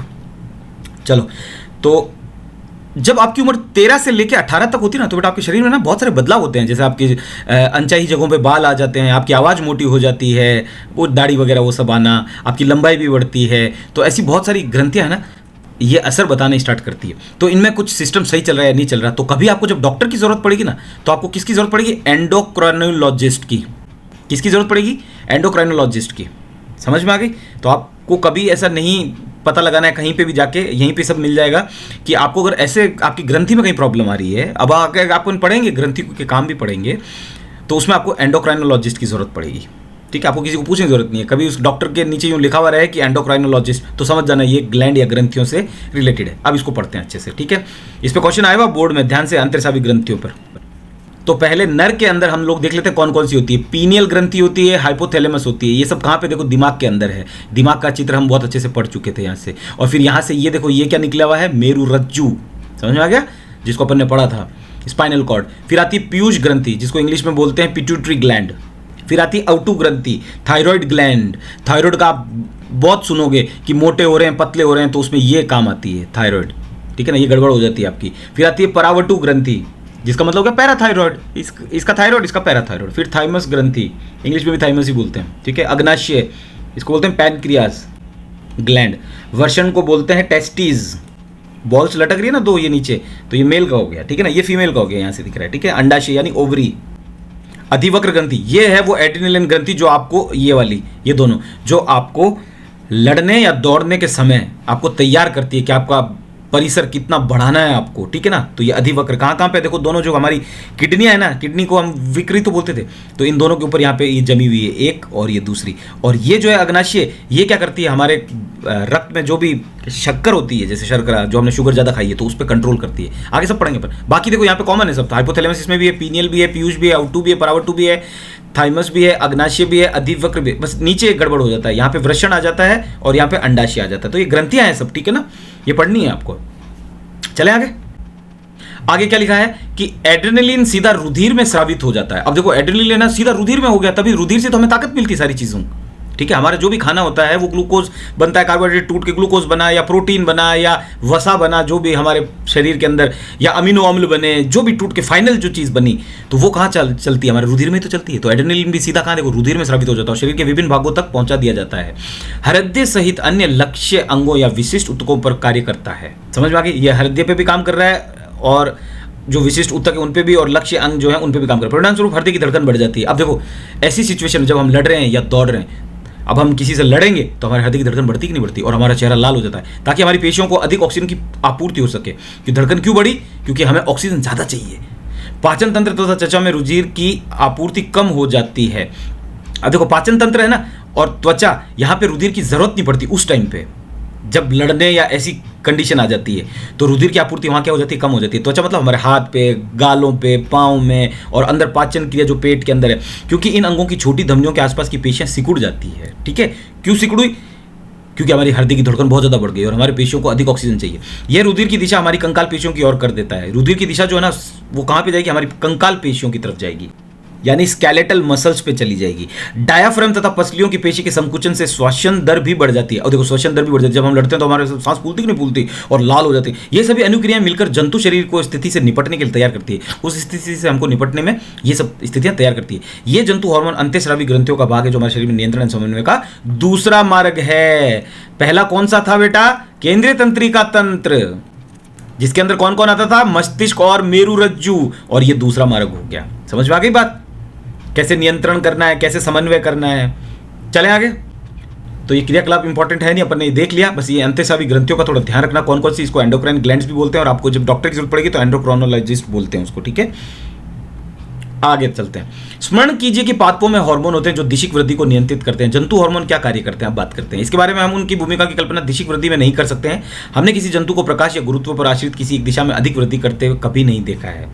लेकिन यदि हम इसके बारे में और अधिक चिंतन करें तो ये साक्षी होगा कि जंतु शरीर में भी साधनों नियंत्रित स्थानों पर वृद्धि होती है। बिल्कुल होती है। उदाहरण के लिए पादप अपने शरीर पर अनेक स्थानों पर पत्तियां उगा लेते हैं, लेकिन हम अपने चेहरे पर अंगुलियां नहीं उगा सकते हैं। समझ में आ रही बात, कि हम अपने चेहरे पे अंगुलियां कैसे उगा सकते हैं। जैसे इसका चेहरा यहाँ पे ये रहा, अब इसको अंगुलियां चाहिए तो इसकी अंगुलियां तो यहाँ पे ही रहेगी, यहाँ थोड़ी पैदा हो जाएगी। हमारे शरीर की अभिकल्पना बच्चों की बुद्धि वृद्धि के समय भी सावधानीपूर्वक अनुरक्षित है। ये समझने के लिए समन्वित वृद्धि में हार्मोन कैसे सहायता करते हैं, आइए कुछ उदाहरणों की परीक्षा करते हैं। नमक के पैकेट पर हमने सबने देखा है आयोडीन युक्त नमक, ठीक है, या आयोडीन से संवर्धित। हमें अपने आहार में आयोडीन युक्त नमक लेना क्यों आवश्यक है, क्यों है, इसका जवाब ये दे रहा है। आउटू ग्रंथि जो होती है ना, थायराइड को थायरोक्सिन हार्मोन बनाने के लिए, अब देखो एक हार्मोन हम पढ़ चुके हैं, और कौन सा पढ़ा था, एड्रेनलिन हार्मोन, ठीक है, ये है थायरोक्सिन हार्मोन बनाने के लिए आयोडीन आवश्यक है। ये बेटा बोर्ड में क्वेश्चन पूछा हुआ 2022 के अंदर, ध्यान रखना। तो क्वेश्चन आया था कि किस ग्रंथि को थायरोक्सिन हार्मोन बनाने के लिए आयोडीन आवश्यक है, तो आउटू ग्रंथि को, ठीक है, बोर्ड 2022 में आया हुआ है। थायरोक्सिन कार्बोहाइड्रेट, प्रोटीन तथा वसा के उपापचय का हमारे शरीर में नियंत्रण करता है। देखो उपापचय बार बार नाम आ रहा है, इसका मतलब इंग्लिश में होता है मेटाबॉलिज्म। तो इस उपापचय का, मेटाबॉलिज्म का मतलब क्या हुआ, तो इसका मतलब ये होता है कि जो हमने कार्बोहाइड्रेट खाया है, प्रोटीन खाया है, वसा जो खाया है, ये अच्छे से टूट रहा है या नहीं टूट रहा हमारे शरीर में, और टूटने के बाद जो अणु बन रहे हैं वो सही बन रहे हैं या नहीं बन रहे। क्या बनेगा, ग्लूकोज बनेगा। प्रोटीन से क्या बनता है, अमीनो अम्ल बनेगा। वसा से क्या बनता है, वसा अम्ल बनता है, या फिर ग्लाइसरॉल बनता है, हम छठे चैप्टर में पढ़ते हुए हैं। तो पहले तो इनका टूटना, और दूसरा काम कि उत्पाद अच्छे से बन रहे हैं या नहीं बन रहे। तो ये दो काम होने बहुत जरूरी है। तो इसको हम क्या बोलते हैं, मेटाबॉलिज्म से बोलते हैं, उपापचय बोलते हैं, ठीक है, का हमारे शरीर में नियंत्रण करता है कौन, थायरोक्सिन कार्ब, ठीक है, ताकि वृद्धि के लिए उत्कृष्ट संतुलन उपलब्ध कराया जा सके। संतुलन जो भी है वो उपलब्ध कराया जा सकता है। आगे देखो, थायरोक्सिन के संश्लेषण के लिए आयोडीन अनिवार्य, यानी थायरोक्सिन के लिए अब क्या चाहिए, आयोडीन चाहिए, ठीक है। कहाँ पे होता है, आउटू ग्रंथि पे होता है। कौन, थायरोक्सिन हार्मोन। कब बनेगा, आयोडीन जब आप दोगे। यदि हमारे आहार में आयोडीन की कमी है, अगर कमी हो गई तो अब क्या होगा, तो ये संभावना है कि हमारे गोइटर से ग्रसित हो सकते हैं। गोइटर हो जाएगा मतलब गले के अंदर है ना, हमारे यहाँ पे ये हमारा गला है, तो यहाँ पे गलगांठ हो जाती है, हमारे से बड़ी बड़ी गांठें निकल जाती है। इस बीमारी का एक लक्षण फूली हुई गर्दन है, देखो लिखा हुआ है, ठीक है ना। क्या आप इसे चित्र 7.7 में आउटू ग्रंथि की स्थिति संबंधित कर सकते हैं, तो 7.7 हमने देख लिया, ये आउटू ग्रंथि, और यहाँ पे ऐसे ये गांठें बन गई, ठीक है। कभी कभी हम ऐसे व्यक्तियों के संपर्क में आते हैं जो बहुत छोटे बोने होते हैं या बहुत अधिक। अब तो देखो बेटा, दूसरा इसको ध्यान रखना है, हार्मोन, ठीक है ना, पढ़ते जाना है। पहला वो एड्रेनलिन आ चुका है, ये रहा पहला एड्रेनलिन हार्मोन, ठीक है। आगे जो बहुत छोटे छोटे बोने होते हैं या बहुत अधिक लंबे होते हैं, अब या तो कोई बोना हो गया या बहुत लंबा हो गया, ग्रेट खल्ली, ठीक है। क्या आपको कभी आश्चर्य हुआ ये कैसे होता है, पीयूष ग्रंथि से स्रावित होने वाला हार्मोन में एक वृद्धि हार्मोन है, ये वृद्धि हार्मोन है। अगर पीयूष ग्रंथि से हार्मोन ज्यादा निकल रहा है तो हम लंबे हो जाएंगे, और हार्मोन बहुत कम निकल रहा है तो क्या हो जाएंगे, बोने हो जाएंगे। तो ये तीसरा हार्मोन आ गया पीयूष ग्रंथि। इस पे भी बोर्ड में सवाल पूछा गया था 2022 के अंदर कि वृद्धि हार्मोन कौन सा होता है बताइए मनुष्य के अंदर, तो हमने क्या लिखना था, पीयूष ग्रंथि या पिट्यूटरी ग्लैंड इंग्लिश वाले, ठीक है ना, जैसा इसका नाम इंगित करता है।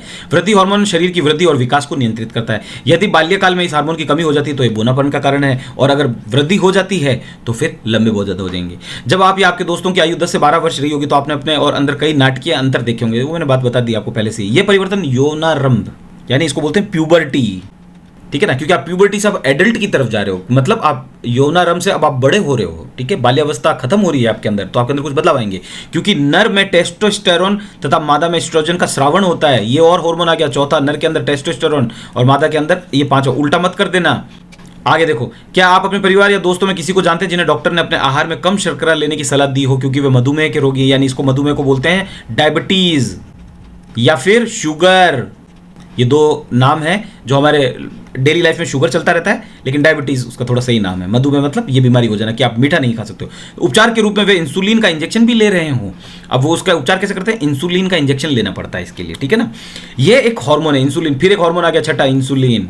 कहां से निकलता है इंसुलिन, अभी बता देगा, जिसका उत्पादन अग्नाशय में होता है। ध्यान रखना किसका कहां पे होता है, और जो रुधिर में शर्करा स्तर को नियंत्रित करने में सहायता करता है। शर्करा का स्तर यानी शुगर का लेवल बना के रखता है हमारे ब्लड में। यदि ये उचित मात्रा में स्रावित नहीं होता है, अब अगर देखो इंसुलिन उचित मात्रा में नहीं बन रहा तो रुधिर में शर्करा क्या हो जाएगी, बढ़ जाएगी, फिर शक्कर बढ़ गई हमारे, और कई हानिकारक प्रभाव का कारण बन सकता है। यानी हमारी किडनियां खराब हो सकती है, हमारी आंखों की रोशनी जा सकती है अगर किसी को शुगर बहुत लंबे टाइम तक रही और वो फिर भी मीठा खाया जा रहा, मान नहीं रहा है, ठीक है, तो उसमें यहाँ गड़बड़ हो जाती है। अग्नाशय से जो इंसुलिन हार्मोन बन रहा है वो बन नहीं पा रहा है ढंग से। यदि ये इतना आवश्यक है कि हार्मोन का स्रावण परिशुद्ध मात्रा में होना चाहिए तो हमें क्रियाविधि की आवश्यकता है जिसमें ये किया जाता है। स्रावित होने वाला हार्मोन का समय और मात्रा का नियंत्रण पुनर्भरण क्रियाविधि से किया जाता है। बोर्ड 2022 में आया हुआ सवाल है, क्वेश्चन आया था, स्रावित होने वाला हार्मोन का समय और मात्रा का नियंत्रण किस विधि द्वारा किया जा सकता है, तो क्या लिख के आओगे, पुनर्भरण क्रियाविधि। आ चुका था बोर्ड में। उदाहरण के लिए यदि रुधिर में शर्करा स्तर बढ़ जाता है तो इसे अग्नाशय की कोशिका संसूचित कर लेती है, डिटेक्ट कर लेती है तथा इसकी अनुक्रिया में अधिक इंसुलिन स्रावित करती है।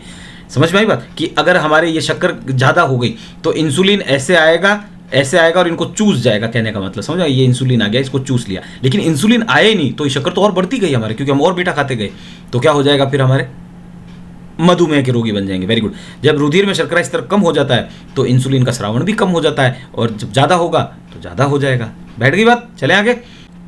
अब इस क्रियाकलाप 7.4 में बोल रहा है हार्मोन अंतःस्रावी ग्रंथियों यानी एंडोक्राइन ग्लैंड द्वारा स्रावित होते हैं, ठीक है, जिनके विशिष्ट कार्य होते हैं, पढ़ लिया हमने। हार्मोन अंतःस्रावी ग्रंथियों में दिए गए कार्यों के आधार पर सारणी 7.1 को पूर्ण कीजिए। अब हमको इसको पूर्ण करना है। देखो यहाँ पे ये खाली है, ये खाली है, ये खाली है, ये खाली है, ये खाली, ये खाली, ये हमको भरने हैं अब, ठीक है।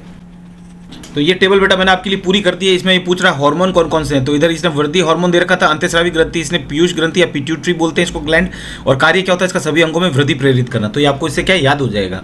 फिर यहाँ पे इसने हार्मोन खाली छोड़ दिया था तो मैंने यहाँ भर दिया थायरॉक्सिन, क्योंकि थायराइड ग्रंथि से यही निकलता है। अब थायराइड नहीं लिखना चाहिए था इसको, हिंदी में लिखना चाहिए था बच्चे, फिर क्या हो जाएगा, अवटु ग्रंथि लिखना चाहिए था इसको, ठीक है ना। थायराइड ग्रंथि को अवटु ग्रंथि बोलते हैं। शरीर की वृद्धि के लिए उपापचय का नियमन करता है।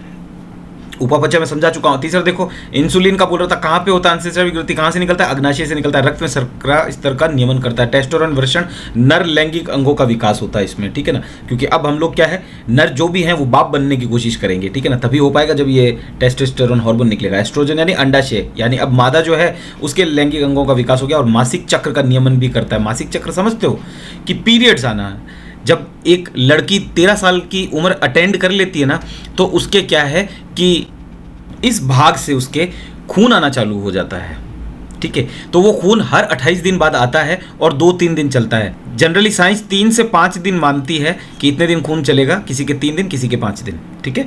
और 28 दिन के बाद वापस ये 3 से 5 दिन चलेगा, ठीक है ना। 3 से 5 दिन चला, फिर रुक गया, 28 दिन तक ऐसा, 28 दिन बाद वापस पुनरावृत्ति होती है इस चीज़ की। ये समझ में आई बात आपको। ये सभी स्त्रियों में होता है, यानी सभी मादा में ऐसा होगा ये। तो आज आप मेरे से पढ़ रहे हो, जितने भी लड़के हैं उनको अगर ऐसा पता चल जाए कि किसी लड़की के ऐसे नीचे से ब्लड आ रहा है, यहाँ से वेस्ट प्रोडक्ट निकल रहा है, तो आपको हंसना कभी नहीं है, आपको उसकी हेल्प करनी है, क्योंकि लड़कियों को क्या इस उम्र में पता नहीं चलता, ठीक है। और जो लड़की पढ़ रही है मेरे से और वो किसी दूसरी लड़की के ऐसा देख लेती होते हुए, तो आपको उस चीज़ पे बिल्कुल नहीं हंसना, उसको अलर्ट करना है और उसको कुछ वहाँ पे कपड़ा देकर या जो भी है उसको वॉशरूम में भेजकर उसकी हेल्प करनी है आपको, हमेशा ध्यान रखना है। ये सब चीज़ें क्या बेटा गंदी है, लेकिन अब साइंस है, पढ़नी पड़ेगी, इन चीज़ों से आप बच नहीं सकते हो। समझ में आई बात आपको? तो it's a part of life है ये। जैसे हमारे लार आती रहती है, वो सब चीज़ें हैं, तो ये भी चीज़ें हैं। अब कुछ बेकार है इंसानी शरीर के अंदर, जैसे कान के अंदर से किसी की मवाद आती है ना, तो वैसी ये चीज़ें हैं, तो चलती रहती है ये लाइफ में। तो आपको ध्यान रखना है, ऐसी चीज़ों पे हंसना नहीं है, किसी की हेल्प करनी है आपको, क्योंकि यही साइंस है बस। तो ये मासिक चक्र हो गया। फिर एड्रेनलिन है जो कौन निकालता है? एड्रिनल ग्रंथि। अब आप बोलोगे एड्रिनल ग्रंथि क्या हो गई? अधिविक्र ग्रंथि। क्या करती है? शरीर को विषम परिस्थितियों से निपटने के लिए तैयार करती है। क्या लड़ना है, भागना है? समझ में आई ना? तो ज़्यादातर भागने में भलाई है बेटा। फिर देखो हार्मोन वृद्धि, मोचक हार्मोन कर दिया। मोचक हार्मोन को हम क्या बोलते हैं? वृद्धि हार्मोन। किताब में तो वो लिखा होता है। और वो कौन निकालती है? पीयूष ग्रंथि निकालती है। यहाँ से फिर पिट्यूटरी कर दिया, तो पीयूष लिख लेना। ये होशियार ज़्यादा बन रहा है किताब वाला, कभी हिंदी कभी इंग्लिश। पिट्यूटरी ग्लैंड से हार्मोन के स्त्राव को प्रेरित करता है। ये किसके लिए करता है? वृद्धि के लिए। स्त्राव से वृद्धि को प्रेरित करता है। यहाँ वृद्धि इसने लिखी नहीं, वृद्धि को प्रेरित करता है। समझ में आ गया? वृद्धि को प्रेरित करता, अपने यहाँ लिख दिया वृद्धि हार्मोन है तो वृद्धि को प्रेरित करेगा। तो ये टेबल पूरी कर लेना, इसमें से क्वेश्चन बहुत आते हैं। और दूसरी चीज़, वापस आप थोड़ा सा इस लाइन को जरूर देखना, ये बोर्ड 2022 में आया क्वेश्चन है। क्या लिखा हुआ है? यदि ये इतना आवश्यक है कि हार्मोन का स्रावण परिशुद्ध मात्रा में होना चाहिए, कि हार्मोन जो है ना वो फिक्स क्वांटिटी में निकलना चाहिए, उसका ध्यान कौन रखेगा? तो एक क्रियाविधि की आवश्यकता है। तो ये कौन देखता है? पुनर्भरण क्रियाविधि देखती है कि परिशुद्ध मात्रा में निकल रहा है कि नहीं निकल रहा, जितना जरूरत है कि नहीं है। जैसे अब किसी के रुधिर में शक्कर का स्तर बढ़ गया, तो जितना ज़्यादा इंसुलिन निकलेगा उसको उतना ही फायदा होगा, और इंसुलिन नहीं निकला विच मीन्स वो मधुमेह से पीड़ित है, इसका मतलब। ठीक है, चले आगे बेटा आपके आते हैं प्रश्न उत्तर। तो पहला देखते हैं, जंतुओं में रासायनिक समन्वय कैसे होता है। तो ये रहा उत्तर पहला। रासायनिक समन्वय की बात आ रही है, विच मीन्स वो किसकी बात कर रहा है? हार्मोन की बात कर रहा है। ठीक है, बैठ गया। जंतु रासायनिक समन्वय अंतःस्रावी ग्रंथियों द्वारा स्रावित हार्मोन द्वारा होता है। तो जब तक आपको हार्मोन का नाम नहीं पता तो आप अंतःस्रावी ग्रंथियां भी नहीं लिख पाओगे, फिर करोगे क्या? तो अच्छे से पढ़ो। ये हार्मोन विशेष ग्रंथियों से स्रावित होते हैं, रासायनिक संदेशवाहक के रूप में लक्ष्य कोशिका में पहुंचते हैं और उनके कार्यों पर नियंत्रण समन्वय का कार्य करते हैं। हार्मोन क्रियाओं का मंद गति से नियमन करते हैं। बैठ गई ये बात। ये सब किताब से लिए मैं आपके, कहीं अपने आप से नहीं। आयोडीन युक्त नमक के उपयोग की सलाह क्यों दी जाती है? तो ये इतना सा छोड़ देना, आपकी बुक से मैंने फोटो खींच के चेपा हुआ है यहाँ पे। आउटू ग्रंथि को थायरिक हार्मोन बनाने के लिए आयोडीन आवश्यक है, और बाकी ये उपापचय क्रिया का, ताकि कार्बोहाइड्रेट प्रोटीन वसा अच्छे से टूट जाए और वापस उत्पाद भी अच्छे से बने, उसको बोलते हैं उपापचय, मेटाबॉलिज्म। ठीक है ना? और इस लाइन को काट देना। ठीक है, ये पूरा लिखना है, ताकि मैंने बुक से इसलिए छापा है ताकि आपको पता चल जाए कि मैंने बुक से ही लिया है सब कुछ, अपनी मर्जी से कुछ भी नहीं डाला है। तीसरा देखते हैं क्वेश्चन, जब एड्रेनलिन रुधिर में स्रावित होता है तो हमारे शरीर में क्या अनुक्रिया होती है? यार मजा आ गया। एड्रेनलिन तो या तो भागने के लिए या लड़ने के लिए होता है, सबसे मस्त है ये। एड्रेनलिन सीधा रुधिर में स्रावित हो जाता है, शरीर के विभिन्न अंगों तक पहुंचा दिया जाता है, हृदय, सब किताब से छापा हुआ है। यहाँ तक लिख लेना, इसको काट देना लाइन को। ठीक है, शरीर से निपटने के लिए तैयार करता है, अनुक्रिया स्थिति या विषम परिस्थितियों में शरीर को, हमारे विषम परिस्थितियों से निपटने के लिए तैयार करता है हमारे शरीर को। चलो चौथा देखते हैं, मधुमेह के कुछ रोगियों की चिकित्सा इंसुलिन का इंजेक्शन देकर क्यों की जाती है? क्या आप अपने परिवार दोस्तों में किसी को जानते हैं डॉक्टर ने आहार में कम शक्कर देने की सलाह दी क्योंकि मधुमेह के रोगी उपचार के रूप में इंसुलिन का इंजेक्शन ले रहे हैं? ये एक हार्मोन है जिसका उत्पादन अग्नाशय में होता है, जो रुधिर में शर्करा स्तर को नियंत्रित करने में सहायता करता है। यदि ये उचित मात्रा में स्रावित नहीं होता तो रुधिर में शर्करा स्तर बढ़ जाता है और कई हानिकारक प्रभाव कारण बन सकता है। चले आगे, गुड।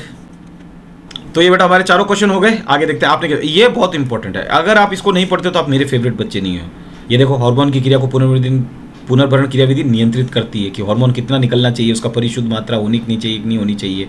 और हार्मोन क्या होते हैं, एक भाग में उत्पन्न होते हैं तो दूसरे भाग में इच्छित प्रभाव पाने के लिए गति करते हैं, एक जगह पे होते हैं और दूसरे कार्य तक पहुंच जाते हैं। वो रासायनिक समन्वय पादप और जंतु दोनों में देखा जाता है, यानी हार्मोन दोनों में, हमारे अंदर भी है लेकिन हमें जंतु ही बोला गया है। ठीक है, तंत्रिका तंत्र हमारी ज्ञानेंद्रियों द्वारा सूचना प्राप्त करती है, जितनी भी तंत्रिका तंत्र हमने पढ़ लिया, ज्ञानेंद्रिय और हमारे पेशियों द्वारा क्रिया करती है। क्रिया कौन करेगा? पेशी करेगा। बैठ गई बात। चले आगे, आते हैं क्वेश्चन आंसर पे।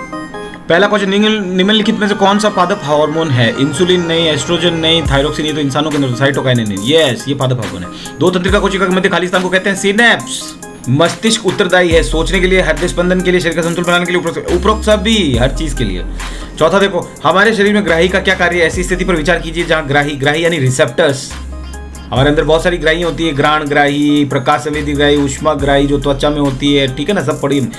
उचित प्रकार से कार्य नहीं कर रहे हो, क्या समस्या उत्पन्न हो सकती है? अब अगर ग्राही अच्छे से काम नहीं कर रही तो क्या समस्या हो सकती है? आइए देखते हैं। तो ये रहा बेटा उत्तर चौथा। हमारे पर्यावरण से सभी सूचना को पता कुछ तंत्रिका कोशिका विशेषकर शुरू द्वारा लगाया जाता है। ये ग्राही पाए हमारे ग्रांथियों में स्थित होती है, जैसे आंतरिक कर्ण, नाक, जीवा आदि। रस संवेदी ग्राही स्वाद का पता लगाते हैं, जबकि ग्राण ग्राही गंध का पता लगाते हैं। यहाँ तक तो हमने ये बता दिया कि हमारे शरीर में ग्राही का क्या कार्य है, तो ये कार्य है, ठीक है। ग्राही द्वारा उद्दीपनों को ग्रहण करने के बाद संवेदी तंत्रिका या केंद्रीय तंत्रिका तंत्र को पहुंचाया जाता है। अब आगे यदि ग्राही अपना कार्य सामान्य रूप से नहीं करती तो उपयुक्त संवेदनाओं को ग्रहण नहीं किया जा सकेगा, जिससे कभी कोई विषम परिस्थिति उत्पन्न हो सकती है। जैसे गर्म वस्तु पर हाथ लगने से यदि ताप की पीड़ा का उद्दीपन संवेदी तंत्रिका द्वारा कौन सी तंत्रिका को नहीं मिलेगा तो हाथ जल सकता है, क्योंकि हमें पता ही नहीं चल रहा, वहां तक पहुंचा ही नहीं हमारे शरीर के आगे तक, संवेदी तंत्रिकाओं तक उद्दीपन जो था, उत्तेजना जो भी बोलते हो, तो फिर क्या हो जाएगा, हाथ जल जाएगा, खत्म, खेल मौज हो गई बस। आगे देखो पांचवा, एक तंत्रिका कोशिका जिसको न्यूरॉन भी बोलते हैं कि संरचना में इसके कार्यों का वर्णन कीजिए। तो ये रहा वो डायग्राम तंत्रिका कोशिका न्यूरॉन का और उसकी संरचना। संरचना में कौन कौन होता है, ध्रुमिका होती है, कोशिका काय होता है, तंत्रिकाक्ष होता है, तो इनका बताना है पूरा। तो ध्रुमिका क्या करती है, सूचना का पता लगाता है और कोशिका काय को भेजता है। यहाँ आ चुकी है हमारी सूचना। कोशिका काय क्या करती है, कोशिका के विकास को बनाए रखता है, ठीक है। तंत्रिकाक्ष क्या करता है, कोशिका काय से दूर संरचनाओं का संचालन करता है और अगले न्यूरॉन को संकेत देता है, अगले तंत्रिका तंत्र को संकेत देता है, क्योंकि न्यूरॉन को तंत्रिका कोशिका भी बोलते हैं, सॉरी तंत्रिका तंत्र नहीं, कोशिका तंत्रिका कोशिका, तो उसको भी ये सूचना दे देगा आगे, ठीक है ना। कौन, तंत्रिकाक्ष। आगे देखो, हो गया पांचवा। चलो आगे देखते हैं छठा, पादप में प्रकाशानुवर्तन किस प्रकार होता है। देखो पूछ लिया उसने प्रकाशानुवर्तन, जो अपन ने पढ़ा था। तो हूबहू ये डायग्राम गत्ता ले लेना है, उसको तीनों जगह से पैक कर देना, एक तरफ से खोल देना जिधर प्रकाश आ रहा है, और बाकी ये क्रियाकलाप थोड़ा सा अच्छे से पढ़ना, मैंने पढ़ा रखा है। इसमें आगे लास्ट में लिख देना। इससे ये सिद्ध होता है कि प्ररोह प्रकाश के प्रभाव से प्रकाश की ओर गति करता है। तो ये रहा प्ररोह, प्रकाश की तरफ मुड़ गया, और ये जो जड़ें थी ये इधर मुड़ गई, ठीक है ना। जड़ें प्रकाश से दूर गति करती, खत्म खेल। मेरुरज्जु आघात में किन संकेतों के आने में व्यवधान होगा। सातवां देखते हैं, मेरुरज्जु में अगर आघात हो गया तो में निम्न संकेतों के आने में व्यवधान होगा। अगर मेरुरज्जु मतलब डैमेज हो गया, लग गई, उसके कुछ गड़बड़ हो गई अंदर से, तो संवेदी आवेगों को मस्तिष्क की ओर ले जाने हेतु मार्ग प्रदान करने में व्यवधान होगा। क्योंकि देखो मेरुरज्जु से आगे क्या होते हैं, मस्तिष्क होता है, ठीक है ना। तो मस्तिष्क को भेज नहीं पाएगा, तो मस्तिष्क वापिस अगर जब कोई सिग्नल इसको भेजेगा तो मस्तिष्क वापिस को नहीं भेज पाएगा। तो प्रेरक आवेगों, तो संवेदी आवेगों और प्रेरक आवेगों, संवेदी ले जाने वाली, प्रेरक लाने वाली, मैंने अच्छे से बताया था। संवेदी तंत्रिका कोशिका, प्रेरक तंत्रिका कोशिका, याद आ रही है कि एक तो ले जाने में और एक लाने में। चलो तो ये अब आप बोलोगे दोनों में ले जाने चलेंगे, तो ये की और ये मस्तिष्क से ले जाने में, मस्तिष्क की और ले जाने में, यहाँ फर्क देखो, की और स का फर्क आ रहा है। तो यहाँ दोनों में व्यवधान आ जाएगा। और ऐसी प्रतिवर्ती क्रियाओं के नियमन में, संचालन में व्यवधान होगा जिसमें मस्तिष्क संबंधित नहीं होता। तो जैसे मस्तिष्क संबंध नहीं है, जैसे कौन सी जो भी प्रतिवर्ती क्रियाएं होती है, जैसे गर्म पे हाथ लगा लिया, प्रकाश आंखों में गिरा तो हमको पता ही नहीं चला एकदम से, क्योंकि हमारे ये गड़बड़ हो गया, मेरुरज्जु की लग गई। और कैसे लगी, कोई एक्सीडेंट हो गया होगा। समझ में आई बात। चलें आगे, आठवां क्वेश्चन, पादप में रासायनिक समन्वय किस प्रकार होता है। अब पहले उसने थोड़ी देर पहले जंतुओं में पूछ लिया, अब पादप में पूछ लिया कि पादप में रासायनिक समन्वय कैसे होता है, यानी हार्मोन के बारे में पूछ रहा है। तो पादप में रासायनिक समन्वय पादप हार्मोन द्वारा होते हैं। विविध पादप हार्मोन विकास, वृद्धि तथा पर्यावरण के प्रति अनुक्रिया के समन्वय में सहायता करते हैं। इनके संश्लेषण का स्थान क्रिया क्षेत्र से दूर होता है। संश्लेषण मतलब ये बनते तो कहीं और हैं, जैसे ये बना तो यहाँ पे, लेकिन इसे सब जगह फैला दिया रक्त में। ये कोई मान लो ह्यूमन बॉडी है, लेकिन अभी यहाँ पे पादप की बात करनी, तो पादप की भी बात कर सकते हैं। और साधारण विसरण द्वारा वे क्रिया क्षेत्र तक पहुंच जाते हैं। विसरण करना है मतलब वो डिफ्यूजन बता रखा है, उच्च सांद्रता से निम्न सांद्रता की ओर गति। उदाहरण के लिए ऑक्सीजन का सांद्रण कोशिकाओं की लंबाई में वृद्धि के लिए उद्दीपित करता है, यानी ऑक्सीजन क्या करता है, कोशिकाओं की लंबाई। जिब्बेरेलिन क्या करता है, तने की वृद्धि में सहायता करता है। साइटोकाइनिन क्या करता है, कोशिका विभाजन को प्रेरित करता है। एफसीसी कम्ल क्या करता है, वृद्धि का संदमन करते हैं, वृद्धि को रोकने का काम करते हैं, ठीक है। जैसे पत्तियों का मुरझाना, अब पत्तियां बड़ी होती रहेगी तो फिर होगा क्या, है ना। तो पत्तियों को मुरझा देता है, रोक देता है कि अब नहीं, अब बहुत हो गया तुम्हारा खेल। चले आगे, वेरी गुड। आगे देखो, नवा क्वेश्चन, एक जीव में नियंत्रण एवं समन्वय के तंत्र की क्या आवश्यकता है। एक जीव है कोई, उसमें नियंत्रण एवं समन्वय के तंत्र की जरूरत क्या पड़ेगी। तो मर्जी से चेपना है मेरे बेटो, जितने लिख सकते हो, जितना पढ़ लिया उतना मैंने लिख दिया है। थोड़ा बहुत अच्छा लगे तो ठीक है, नहीं तो आप अपनी मर्जी से चेप देना जो भी। एक जीव में विभिन्न अंग होते हैं, ठीक है। जीवों के के लिए अंगों को स्वतंत्र नियंत्रित एवं समन्वित किया जाना चाहिए, ठीक है। एक जीव के शरीर में अंतःस्रावी तंत्रिका ग्रंथियों से विभिन्न तरल पदार्थ स्रावित होते हैं, या हार्मोन बोल देना, जिन्हें हार्मोन कहते हैं। ये हार्मोन एक जीव के समग्र वृद्धि और विकास के लिए जिम्मेदार होते हैं। हमारे द्वारा की जाने वाली सभी मानवीय गतिविधियों के लिए समन्वय की आवश्यकता होती है। हमारा तंत्रिका तंत्र परिवेश से सूचना प्राप्त करता है या पर्यावरण से सूचना प्राप्त करता है, जिसे संसाधित किया जाता है और प्रतिक्रिया दी जाती है। अंतःस्रावी तंत्र विभिन्न उपापचय गतिविधियों जैसे प्रजनन, विकास और सभी प्रतिवर्ती क्रियाओं को एकीकृत करने में मदद करता है। इस प्रकार हमें जीवों में नियंत्रण समन्वय प्राणीलाल की आवश्यकता होती है। और भी जो आपको मर्जी से चेपते जाना बेटा, क्योंकि इसने पूछ लिया क्या आवश्यकता क्या है, बता दें। अगला देखो 10, अनैच्छिक क्रियाएं एवं प्रतिवर्ती क्रियाएं एक दूसरे से किस प्रकार भिन्न है, देखते हैं आओ। तो देखते हैं 10वां, अनैच्छिक क्रियाएं, प्रतिवर्ती क्रियाएं। वे क्रियाएं जो हम अपनी इच्छा अनुसार सोच विचार कर भी नहीं कर पाते, जिन्हें अनैच्छिक क्रिया कहते हैं, कि ये हमारे सोच विचार पे नहीं बैठी रहती, इनको तो होना ही है, ठीक है ना। तो उदाहरण देख लो, हृदय स्पंदन, हार्ट बीट कर रहा है हमारा, धक धक कर रहा है, ठीक है ना, ऐसा धक धक हो रहा है अंदर। प्रतिवर्ती क्रिया क्या होती है? अचानक किसी उद्दीपन के प्रति अनुक्रिया, उद्दीपन यानी उत्तेजना के प्रति अनुक्रिया। कोई भी हमें उत्तेजना मिली, गर्म मिला, जिसमें मस्तिष्क संबंध नहीं होता उसे प्रतिवर्ती क्रिया कहते हैं। ठीक है। अनैच्छिक क्रिया मस्तिष्क द्वारा नियंत्रित होती है, प्रतिवर्ती क्रिया मेरुरज्जु द्वारा नियंत्रित की जाती है। ये अचानक नहीं होती है, ये अचानक होती है। चले आगे, गुड। अगला क्वेश्चन देखो 11वां, जंतु में नियंत्रण संवर्धन के लिए तंत्रिका तथा हार्मोन क्रियाविधि की तुलना एवं व्यतिरेक कीजिए। ये तंत्रिका क्रियाविधि, ये हार्मोन क्रियाविधि, लेकिन किसमें? जंतु में। ये तंत्रिकाक्ष के अंत में विद्युत आवेग का परिणाम है जो कुछ रसायनों का विमोचन करता है। ये रक्त के द्वारा भेजा गया रासायनिक संदेश या सूचना है। ठीक है, जो रक्त में चलता रहता है। बहुत अच्छे से पढ़ा था अपन ने। सूचना अति तीव्र गति से आगे बढ़ती है, सूचना धीरे धीरे गति करती है। सूचना विशिष्ट एक या अनेक तंत्रों, कोशिका, न्यूरॉन आदि को प्राप्त होती है। सूचना सारे शरीर को रक्त के माध्यम से प्राप्त हो जाती है, जिसे कोई विशेष कोशिका तंत्र स्वयं प्राप्त कर लेता है। देखा, इसका प्रभाव कौन समय तक रहता है? इसका प्रभाव अधिक देर तक रहता है। अगला देखो 12वां, छूमी पादप में गति तथा हमारी टांग में होने वाली गति के तरीके में क्या अंतर है? तो ये रहा छूमी पादप में गति, ये रहा टांग में गति। छूमी पादप स्पष्ट करते पत्तियों को झुकाकर संवेदनशील का परिचय दे देते हैं। हमारी टांग में होने वाली गति ऐच्छिक क्रिया का परिणाम है, जो अनुमस्तिष्क के द्वारा संचालित होती है। जितनी भी ऐच्छिक क्रियाएं होती है वो अनुमस्तिष्क करता है, हमने पढ़ा था, क्योंकि मस्तिष्क के 3 भाग होते हैं। ठीक है, इसमें तंत्रिकाएं भाग नहीं लेती, इसमें तंत्रिकाएं भाग लेती है। पादप हार्मोन के प्रभाव के कारण पादप कोशिकाएं ये परिवर्तन कर देती है, इसमें तंत्रिका नियंत्रण का सहयोग प्राप्त किया जाता है। पत्तियों का आकार में परिवर्तन हो जाता है, पैरों का आकार में कोई परिवर्तन नहीं होता। इस पौधे में पत्तियों के झुकने में मिलने पर गति होती है, गति पेशियों के सिकुड़ने पर फैलने पर होती है। पेशियां सिकुड़ेगी या फैलेगी तभी गति होगी। ठीक है, चलो आगे, वह खत्म, मौज करो मेरे बेटे। तो ये हो गए आपके 12 के 12 क्वेश्चन। अच्छे से पढ़ाई करना, कोई भी अगर डाउट आए तो कमेंट में जरूर लिखना, और अगर मैंने कहीं गलती की है तो कमेंट में जरूर लिखना, ताकि इससे जो दूसरे बच्चे देख रहे हैं उनके बहुत काम आएगा, ताकि उनको पता चल जाएगा मैंने यहाँ गलती की है। और अच्छे से मेहनत करना, कोई चीज़ समझ में नहीं आ रही तो 2 बार देखो, 3 बार देखो, वीडियो को धीरे धीरे करके देखो। बुक से पढ़ाया, बुक्स ही सबसे अच्छे नोट्स होती है, आपको भी उससे पढ़ना है। तो जल्दी मिलते हैं दूसरे किसी चैप्टर पर, तब तक के लिए टाटा।